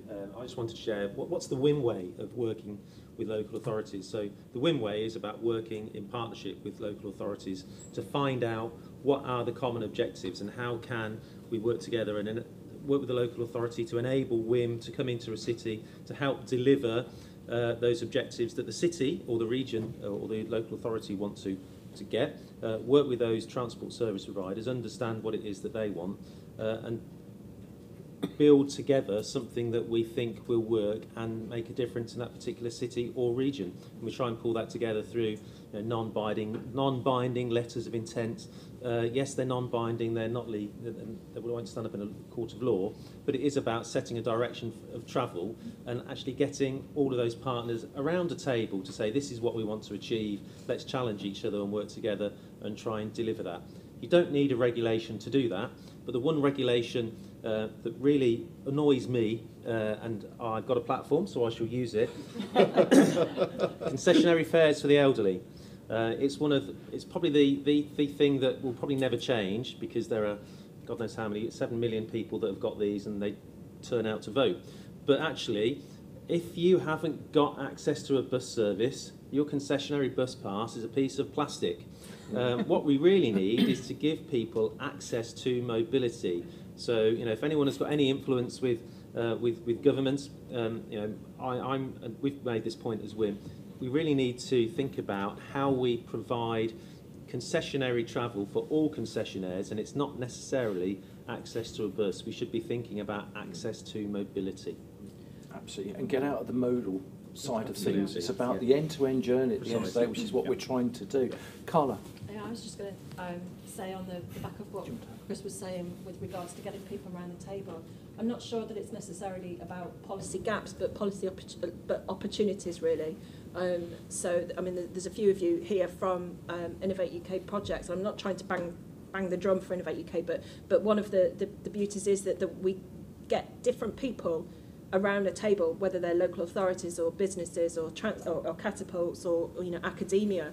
We get those organisations together because they can find that gap and see it as an opportunity and find some innovative solutions by working together and all coming at it from a different angle and different perspective.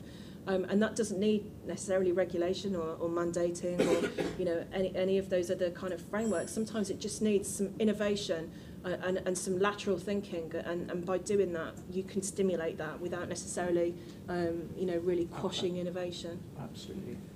sort of to key in with some of these other things, there are definite policy gaps around. For instance, the baby boomer generation is the biggest car driving generation. It also has a tendency to move outside cities and is now reaching an age where it's not got the capacity to drive necessarily, and yet people are still driving because it's an absolute necessity.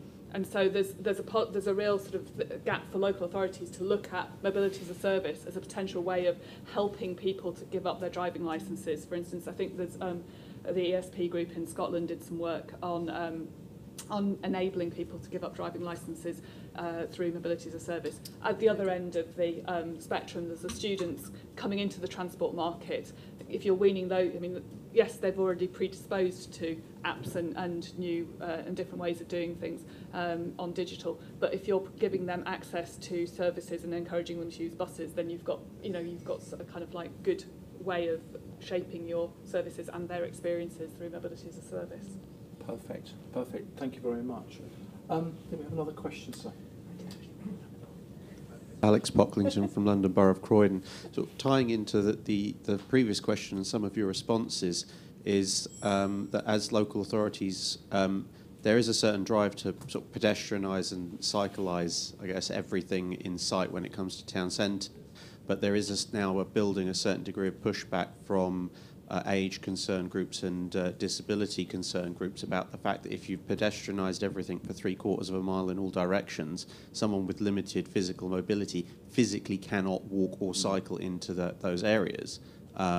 So what, if anything, does there exist from a mass perspective in terms of mobility solutions that don't rely on someone's own physical power, that can enter these pedestrianised and cyclised zones to transport our elderly and vulnerable residents to and from the areas where they can pick up sort of more conventional motorised transport? Yeah, James, do you want to start?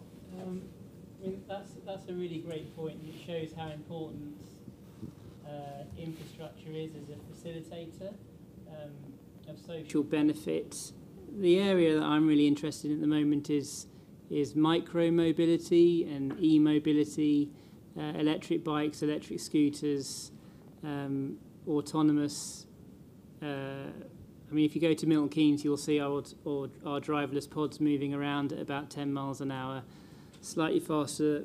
I still sometimes beat them to work, but they would really easily fit into the new urban realm and public realm infrastructure innovation you're doing. So if you create a market, if you create consumer demand from people that find it hard to be physically active, entrepreneurs and innovators will fill that gap. I think the vehicle innovation side is relatively easy to achieve.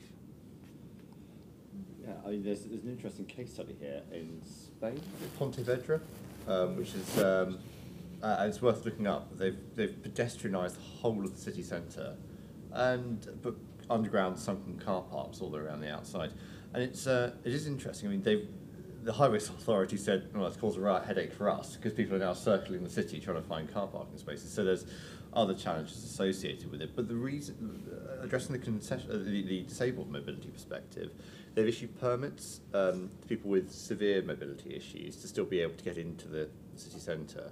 But they've also worked more closely with the public transport operators and buses. So one of the things that I find quite interesting, and building on what James was saying, micro-mobility, absolutely fundamental in this space, especially e-mobility. But also driverless trams. We saw the first one launched this week. Driverless trackless trams, road trams, that we saw the first one launched this week. I think there are a lot of things coming along in this space in the vehicular market that could absolutely address those and still allow you to do pedestrianised streets. Yep. Within the WIM app, anything that exists, we want to integrate it. We work closely with a pod provider in Birmingham. We share some office space with them. We've developed the icon for the pod. As soon as it's there and is live, we've got an agreement with these guys to integrate it into the app. But it doesn't exist yet, apart from in factory, so it does need to come on street. But absolutely, if it's there, we want to integrate it because we want to deliver seamless mobility for everybody. Absolutely, it's got to be for all, hasn't it? Absolutely. And I think one of the important things about mobility as a service apps is that they are tailored to the person that is using them. So if it's someone who has a concessionary pass or a mobility issue, then it reveals the options that are available to them. I think it's important as well to remember that not all accessibility issues, not all disabilities are visible.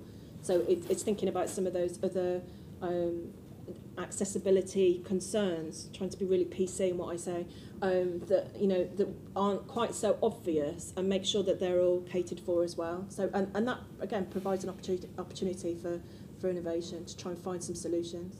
Absolutely. Thank you very much. Walter, and then we'll come down to you, and then back to the gentleman up there. Walter Tuttleby, Innovation and Strategy Consultant, and an early involvement in the Transport Data Initiative. I'm still involved in the policy group. I've got a background that goes back a long way to, and I'd like to go back even to that first question about regulation. My background goes back to the early days of the government policy relating to mobile communications, these things we all have in our pockets today.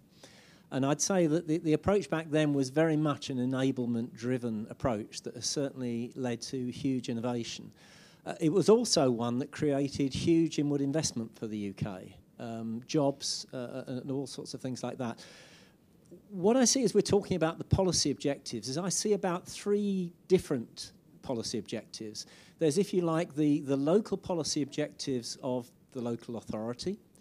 There's perhaps a national policy objectives in terms of transport. And then perhaps there's an industrial strategy policy objective, which is very much about the economy and jobs growth. And when we're talking about how do you create the right type of policy, somehow I think we've got to find ways of converging those 3.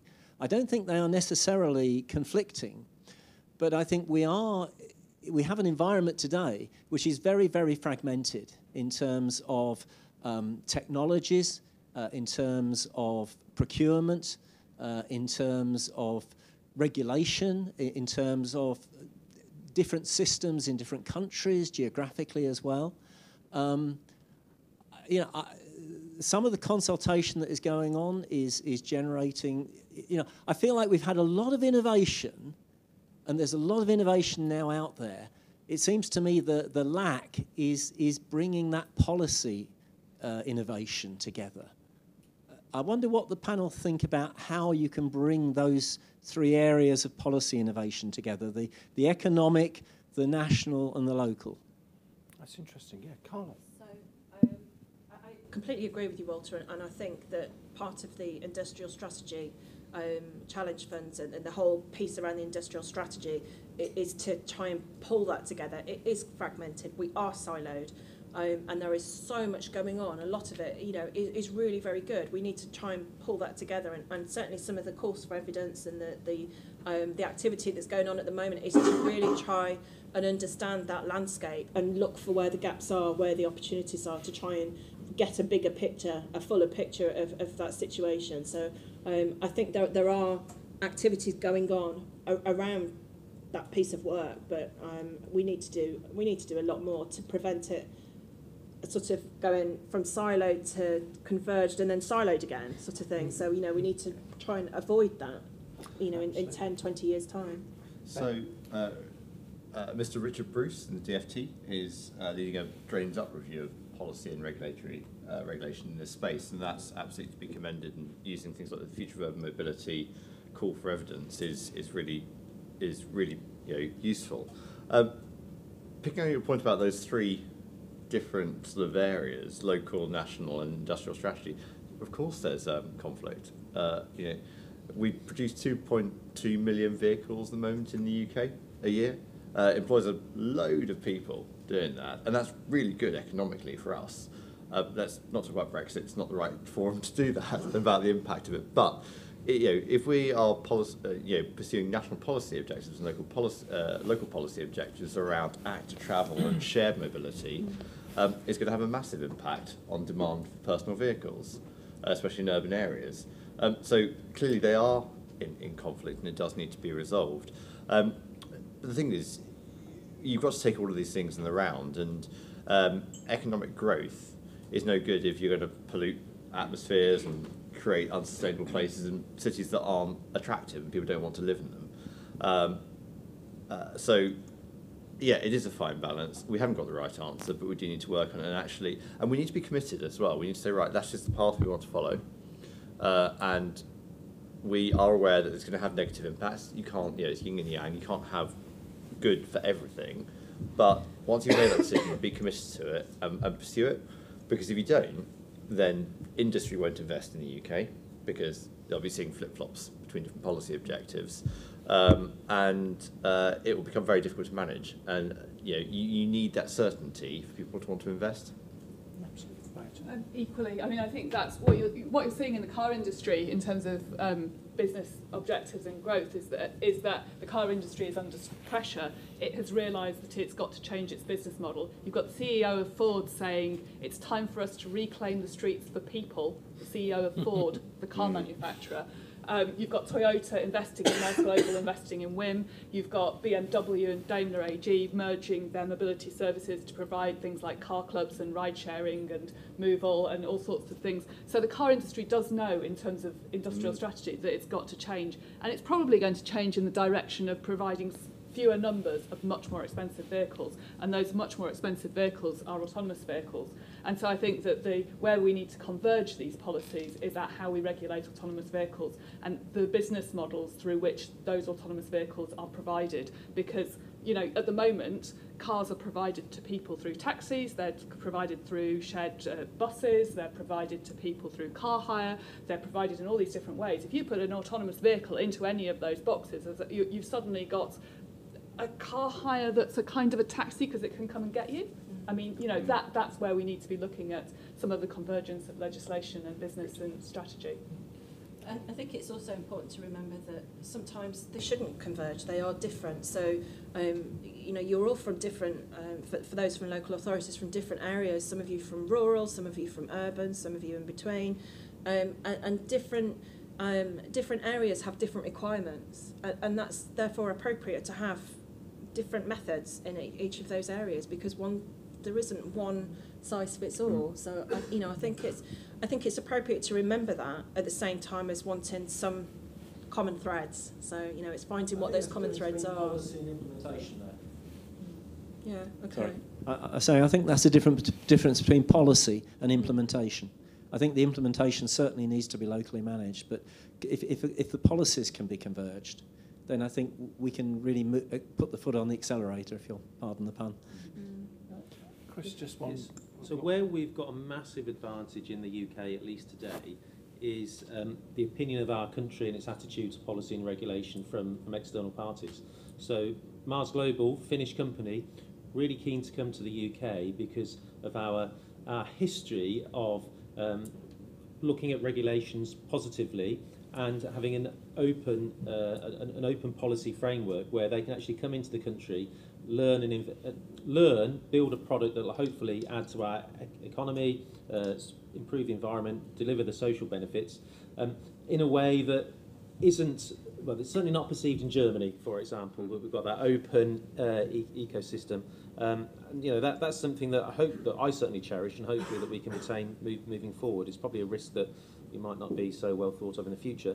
But whilst we've got that, I suppose that way of thinking from these external parties, we really need to embrace that and show that with these technologies we can make a difference. Let's bring the innovation here, regulate and use our policy, our open policy framework to get the benefit of that external investment in our country. Absolutely. James, did you want to say something quickly? I like the analogy with telecommunications and 3G and all of the interoperability challenges that were solved by government regulation. But I think that technology was always seen as a win-win, that it was releasing new economic growth and the downsides of it weren't very obvious. I think politicians now are very aware of the downsides of disruption in transport. And so any intervention they make could go well or badly in the minds of the public.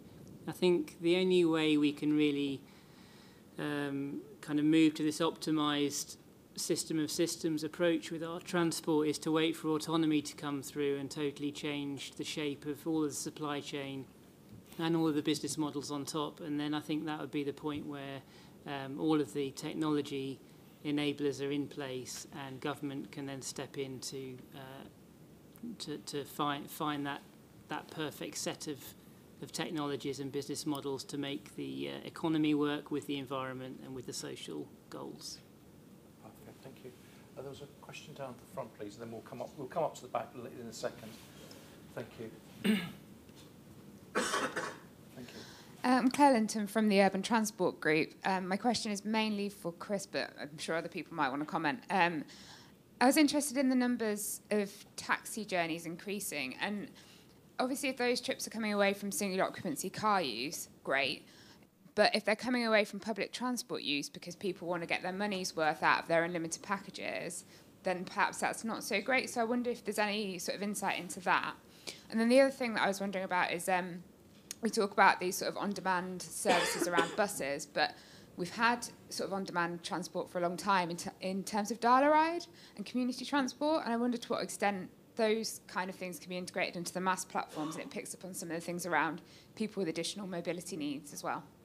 Okay, first bit, with regards to taxi. So the numbers that I put on the slide were from the 100 beta users from autumn 2016, so it's a little bit old. And will that be representative when the product goes large? Well, we'll see. We're going to do some data analysis. The one thing I can tell you is if people use a lot of taxi and less public transport, Mars Global goes bust.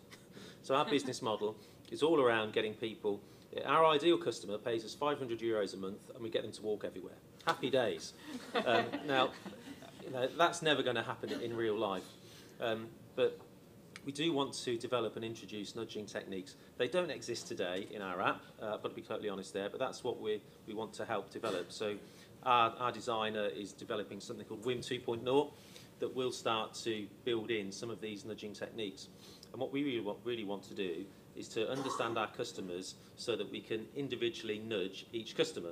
So for some customers, they might be encouraged not to use a car and walk or cycle or take public transport if they get a free coffee. Other people might actually be more driven by the opportunity to have a Range Rover Evoque at the weekend. Yes, it emits a lot of carbon, but if it's in the countryside in the weekend, it's probably not as bad as someone driving a gas guzzler through the city centre on a Monday morning rush hour. Or other people might want a Tesla, who knows. But if we can get people away from congested roads that are suffering from air quality at the right times, and if actually for some people they're turned on by a Range Rover Evoque, then so be it. But we absolutely need to make sure that we are putting people in the most environmentally friendly and economic solution for Mars Global, and absolutely we do need to make that happen. But the other thing to remember is taxi use will probably increase a little bit because individual car ownership will fall. And if you're going to stop someone having their own car, they'll need to make more cab journeys, and we need to understand that. But the big winner will be public transport, walking and cycling. For the annual survey of mobility as a service, when we were talking to people like yourselves, there was a definite worry that we don't want to just switch people onto taxis by providing this. And the way that the first adopter groups seem to work, you could well be that demographic that go for taxis. But there are in the report that also we looked at the Manchester mass trial, which was a kind of mass mimicry sort of trial. It was mainly about the customer experience, and they actually did incorporate dial-a-ride into that. And the response was very much, oh, am I really allowed to do this? So, there's kind of, it's almost like this DRT, the demand responsive transport, people almost feel it's too good to be true. And some of that came through in the feedback from the Sittingbourne trials of Ariba Click as well. People were quite kind of like, wow, I can get something that's quite cheap. Quite nice. I mean, I've been on a Click in Sittingbourne, and yet, it will take me more or less the way that I want to go. It's that movement away from the perception of bus services, which is pretty bad in the general population, to be honest. So, kind of reformulating buses in a way that people suddenly see as something attractive can't be a bad thing. Not a bad thing, no. Absolutely. No. Ben. Yeah, agree very much with both previous speakers. But the interesting thing about dial-a-ride for me is why hasn't it been sort of better used in the past? Two reasons. One, they haven't necessarily had access to the right technologies in the past. So the optimization algorithms for these type of DRT solutions are getting better and better every day. And you've only really seen them since Uber sort of emerged. So that's one key area. Second bit is the incentive is not there on dial-a-ride. The private operators who operate dial-a-ride are incentivized to go and make individual pickups. So they get paid for individual pickups, and that makes it the most astronomically expensive thing to run. I mean, a dial-a-ride, you wouldn't design it from the ground up like you've done it, like it operates now. And a really interesting piece of work was done by the MTA in New York. So they gave all of their dial-a-ride customers an unlimited Metro card and said, rather than, it's your choice, you can still phone dial-a-ride if you want to, with the equivalent in New York, or you can, and you can have this unlimited Metro card. 34% of people who they gave the unlimited Metro card to stopped phoning dial-a-ride and walked to the subway station or got a bus. Now, I'm not saying, I'm not going to get into any debates around political correctness and disability here, but it was a really fascinating outcome that saved them so much money. So even a $131 Metro card for a month is the equivalent of basically 1.5 dial-a-rides. So there are different ways of looking at this, and actually providing people a package through a MAS package. You may not actually need to provide dial-a-ride services in some areres. It's just a... And if you look at the very basic economics of it, we spend about £100 billion a year on cars. If we suddenly see even a 5% or 10% reduction in that spend, that represents a whole load of people needing to make journeys with £10 billion to spend. So you are going to get more taxi rides. I mean, I think, and more, there needs to be different forms of capacity to take those journeys that are not being made through personal cars. I mean, there's another interesting debate here, which is a much more wide-ranging debate around how much traffic is too much. A lot of people will say, well, it's about emissions. Well, that's fine, but we're actually, moving generally as an industry towards electrification anyway. And I think it, generally it will happen because total cost of ownership of the vehicle's lower, and people are more conscious around emissions now. We think by 2021 there'll be parity anyway between the vehicle platforms. So whether I go and buy a electric Volvo or an ICE Volvo would be roughly the same cost. The only problem is we have an infrastructure issue in this country. So if we're not talking about emissions as a problem, notwithstanding particulates from tyres, then how much traffic is too much traffic in the taxi market? Question. I mean, it's too much in London already, but in other areas, I was in Copenhagen last week at the ITS World Congress, and their definition of a queue is when it gets to 5 minutes, and that's terrible delay of 5 minutes. Here, if I drove from Croydon, where I live, my esteemed colleague here, into London, it would take me 2 hours in the morning. I just wouldn't bother. No, absolutely. Another question from the floor. Do we have any other questions that people would like to ask as well? One here. 2, 3. So what we'll do is we'll speed up some quick fire questions now in a bit. Yeah. Mm-hmm. Thank you, sir. Hello, everyone. I'm James Golding-Graham from Oxfordshire County Council. Just something to point out to other local authority colleagues. It's not necessarily policy levers; it's potentially commercial opportunities that we should be presenting to the players in the mass market. We are in the process of marking a tender that we put out to help us to identify and articulate what our opportunities are for mass providers to get involved with our home to school, our adult and social care, and our children's services. So, we spend tens of millions of pounds on that a year, and I suspect that's replicated across pretty much every local authority in the UK. We're hopefully going to be able to engage with mass providers to look at how they design their services, to facilitate that, but also to encourage them to come and operate more broadly across our locality. We're a very rural county, and we've got a lot of bus subsidies, so it would be great if we can design our procurement around building some more of those services in. The other thing I wanted to ask really was just to touch on this multiple. That's it. Sorry. Perfect. This multiple model, this multiple architecture that I think. Microphone. Sorry, that you referred to in your presentation earlier on. If we go down the route of sort of picking one of them now, are we in danger of being locked into that in the future? Or do you see there being space for us to operate different models within the same locality? So it's interesting. Rob and I were chatting about this over coffee. So no, you won't be locked in. No, I don't think so. No, the key here is to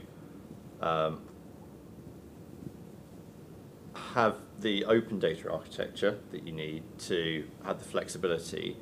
But that said, I think you need to have some form of commitment to what you want to do and what role you want to play as a local authority, because you could find that you could start off with the model naught, the public authority takes all, and probably easily move that way down towards a very open ecosystem. Going back the other way, probably a bit more challenging.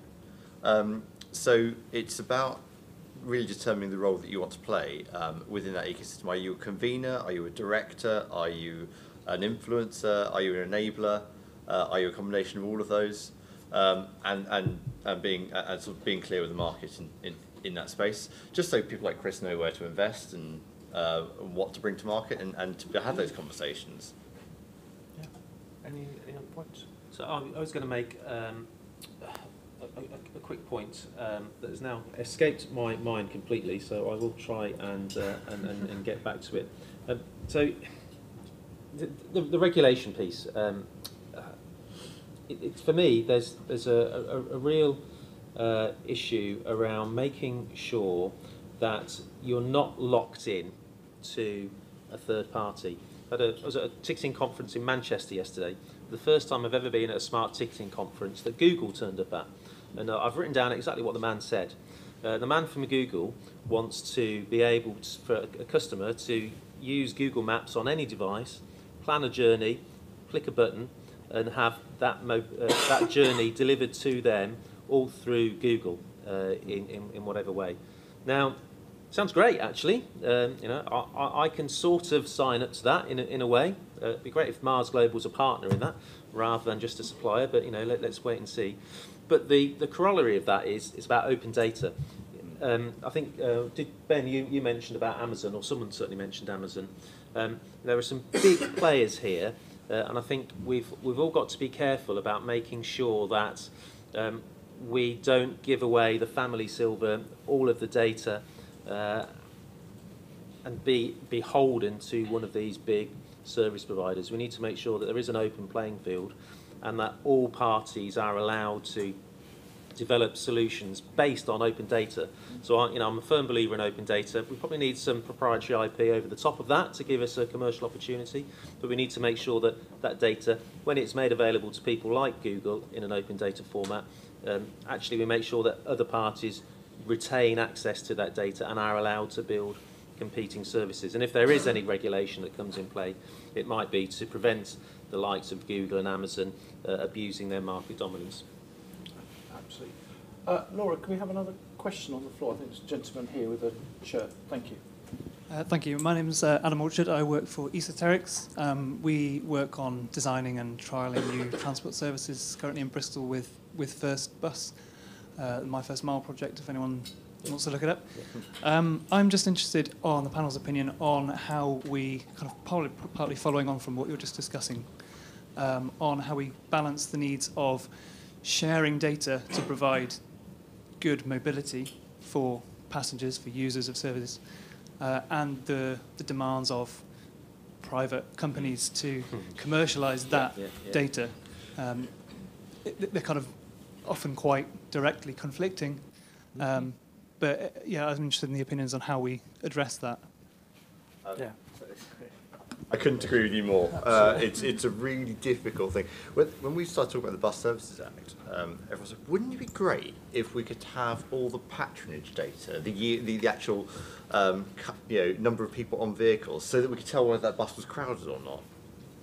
Not really, no, because if you're a private operator, I've already given up my fare data, and I've given up my schedule and my route data and the number of buses I'm running, and now I'm going to tell you how many people are on that bus. that basically tells you how much money I'm making from that route. That's not great from a market's position, because you're basically saying you're opening up something that may well be a secured market for that small bus operator, might be operating 1 bus or 5 buses, to a big operator who said, I've got a great balance sheet position here, guys, I'll come in, run this for free for 3 months until you go out of business. And then, yeah, so you've got key considerations around that. I have absolutely no doubt around the availability of services being a key part of an open data initiative. When you start talking about the commercials of services, I think it becomes a lot more challenging. I also think the other key consideration there is customer ownership as well. I was saying this earlier. You shouldn't necessarily, and this is a really interesting piece around the payments angle of it, you shouldn't necessarily enforce open APIs around payments for 2 reasons. One, because of security and data protection, but also because actually you should enable someone to have that relationship with the customer. So does that necessarily mean that someone might have to do 5 different payments, and there might be some sort of payment services aggregator on top of it, potentially? But actually, certainly yield and commercial information should, we should be sensitive around that, because it's about protecting the free market and not creating market distortions, as James was referring to earlier. And we should be concerned about payments as well.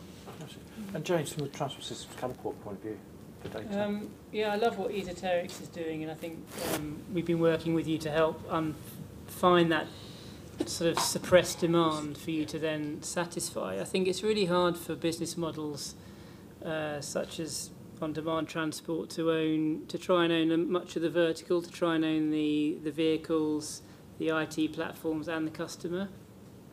Ultimately, these sorts of digitalised ecosystems I see changing the transport operator layer to be more commoditised, particularly when driverless vehicles come in. So it's really hard to hold back that change, that there will be very little difference between getting on your on-demand minibus and Ubers or Arriva Clicks. A lot of the time, the only thing differentiating any of these is a brand, is a badge, and is a reputation. So if we look at other sectors, I think where you grow and where you become dominant is to get really, really good at a niche service within the ecosystem, rather than trying to be good at all levels of it. So I can understand why you wouldn't share your data, but ultimately there will be a player with more data who will be able to outcompete the small players. So we'll see lots of consolidation. And that data piece, data is not exclusive to transport providers. Everybody has got one of these in this room that's probably collecting data about their position and where they are. You could be inadvertently telling any number of apps, from a shopping app to a television app, that you travel around central London, you go to, and all of, if you keep your location data on, then all of those people know about your travel movements. So I kind of think that sometimes we get quite possessive about data and forget that there's a whole world out there that's got a lot of transport data, effectively, or mobility movement data. Absolutely. Yeah, no, very quickly, I was going to go on to the question. I was going to say that we need to be aware as well that a lot of people have data and don't know that they have the data or the value of that data and how to clean that data and all of those kind of issues as well. So I don't think there's a straightforward answer, is there really? There's not. I think, gentleman down here, you had a question, sir, did you? Was there a question on this table? Yeah. Oh, sorry, there's one here and then one question here. Thank you. Thank you. Peter Lee, Associate Consultant at British Standards on smart cities and transport as a theme. You've spoken a lot about innovation. There's been a lot of innovation produced already. Carl, you've spoken about the contact group of bringing people together to sort of share and get a good dialogue going. And also, Walter, in your questions and responses from the panel about regulation, policies and local implementation. And also, James, your system of systems and thinking of waiting for autonomy, because that could be the solution. I'm just wondering, before we wait that long, isn't there an opportunity for us to agree a consensus already on the innovation and the best practice that's out there, and perhaps not allow it to be regulated, but if we agree some standards, and this is what smart city standards do, they're not regulated by cities, but they're adopted as best practice, we could at least move the whole market forward. What your thoughts are on that? What's your thoughts on that, James? I think standards are really important to reduce the costs of integrating one service with another. All of the data interoperability challenges can really be addressed by standards. But I think the thing that's holding back the innovation for integrated mass now isn't the costs of integration, it's the business model and commercial risks of what your new business looks like. I think the cost side, business and investors will always work through. The technology risks and the costs associated with that, investors will look over if they can really see a strong business case and business model behind it. So even though standards seem to make sense for removing some of the barriers to investing in changing your business strategy, I think the benefits of it might not be greater than the costs and the difficulties of actually bringing these standards to market. But I'd love to talk more about that, and I think you're going to come and pop in to see us at the Catapult to do so. Anybody else quickly? Yes, very quickly. On the should we wait for autonomy to shift the dial, I think from a regulatory perspective, probably that's your best sort of springboard. But there's stuff that can be done around infrastructure as a service, around the connected piece. So everyone kind of, when they talk about connected and autonomous vehicles, they kind of leap to the AV bit. But the connected bit is just as important because 90% of cars that are on the production line now are connected, and we can do a lot. Isaac and I were talking about this earlier. We can do a lot about leveraging that data, understanding demand for the infrastructure, and also providing information back to vehicles as well to start sort of nudge techniques and optimising the road network, etc. Absolutely. Sir. We have one microphone down the front. Thank you very much. Hello, Paul Darlow from Portsmouth City Council. One of the things that strikes me as a challenge is the predictability and unpredictability of demand. It struck me, I've just done my first full package holiday for 25 years, and actually just thinking through it, it was 7 different transport modes from leaving from my home to the hotel, and 2 occasions when actually my luggage was completely separated from me, but actually it all successfully worked. But I just thought I'd paid up front and planned that journey, and it was delivered to me with minimal wait time in between each segment. But if I'd have changed my mind halfway along, arrived at my destination airport and thought, oh, I'll go to a different hotel, I'm sure I wouldn't have made that transfer in the middle of the night, and I'm sure my luggage wouldn't have arrived at the same place at the same time. And I'm just sort of thinking about how, as local authorities, when we plan services with limited budgets we've got available, that unpredictability and trying to meet that customer demand is a real challenge to try and satisfy everyone's requirements. I just wonder, and with technology works really well where something's predictable. I just wonder what the panel think about that sort of unpredictability element. We're all unpredictable, aren't we? Unfortunately, it's human nature, but absolutely. So, look, people are unpredictable. Yeah. They're going to make whatever journeys they want to make, and the best transport planners in the world know that all transport planning models are wrong. It's just by how much. The key thing around a platform such as WIM is that it gives customers choice of the services that are available. But then we want to utilise that data to feed back into the market. It was a great question about sharing the data. So the Mars Global standard MOU, LOI, whatever you want to call it, that we have with our partners, talks about the concept of sharing aggregated data. Because we're still in beta test phase, we haven't got a huge amount of aggregated data to share, but it's one of the head-scratching discussions we have in our partnership meetings. What does this actually mean, and how are we going to share that aggregated data back to all of the partners to help everybody improve the level of service that they offer?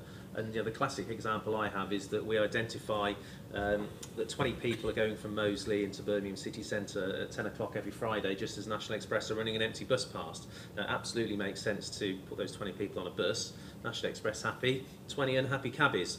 Hopefully in the round, though, we can develop enough data that gives enough benefits to all of the partners. but we will see, won't we? You know, there's got to be a role for AI here in helping us analyse the huge amount of data that will come from here, that will allow that data to be developed into usable information aggregated at that top layer that the partners can use. So I haven't got a solution, but it's something that we are aware of and we want to help develop through WIN. Carla.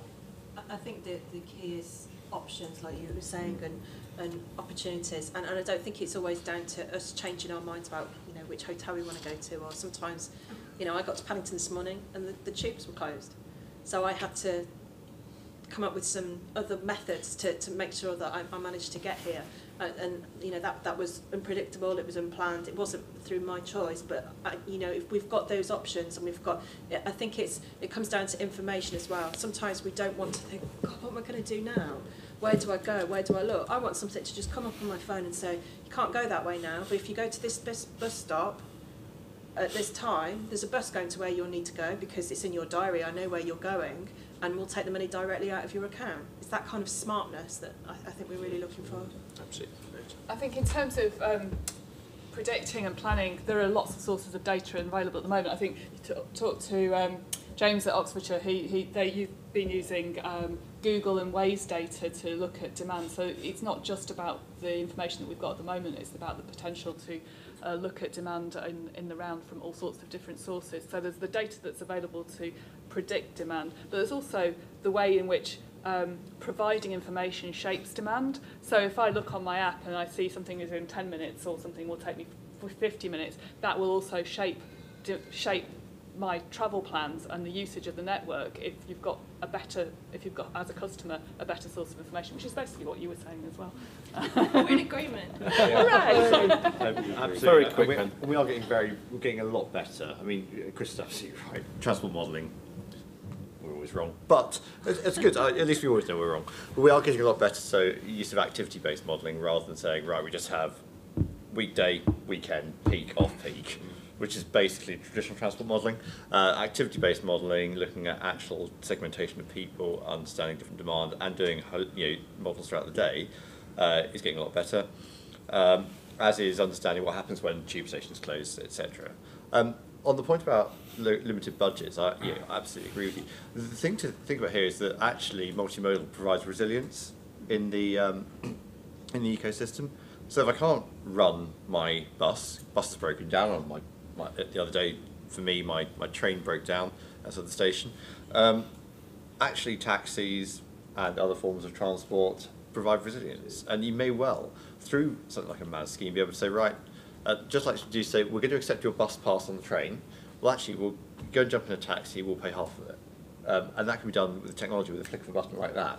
So actually, when you say limited budgets, I think you need to think about then things in the round and say, if we model everything that moves here, that could provide mobility, including micro transport systems, then what does that look like for us holistically? Perfect, thank you. I don't believe I've missed anybody else out that initially put their hand up. If you do have any other burning questions, the panellists are going to be here during lunchtime, and obviously we've got a networking session at the end of the day as well. But I'd like to thank you very much for your questions and a stimulating answer session from the panellists as well. So thank you very much indeed. I understand now it's lunchtime. It's served where the coffees are, and we'll call you back here in about half an hour, 40 minutes or so, where we'll do some workshops to dive deeper into MAS and mobility as a service. Thank you very much. Perfect, thank you. Thank you, dear. Thank you. Sorry, coughing my way through. Sorry, you couldn't This see. Yeah, someone was sat there, that's why.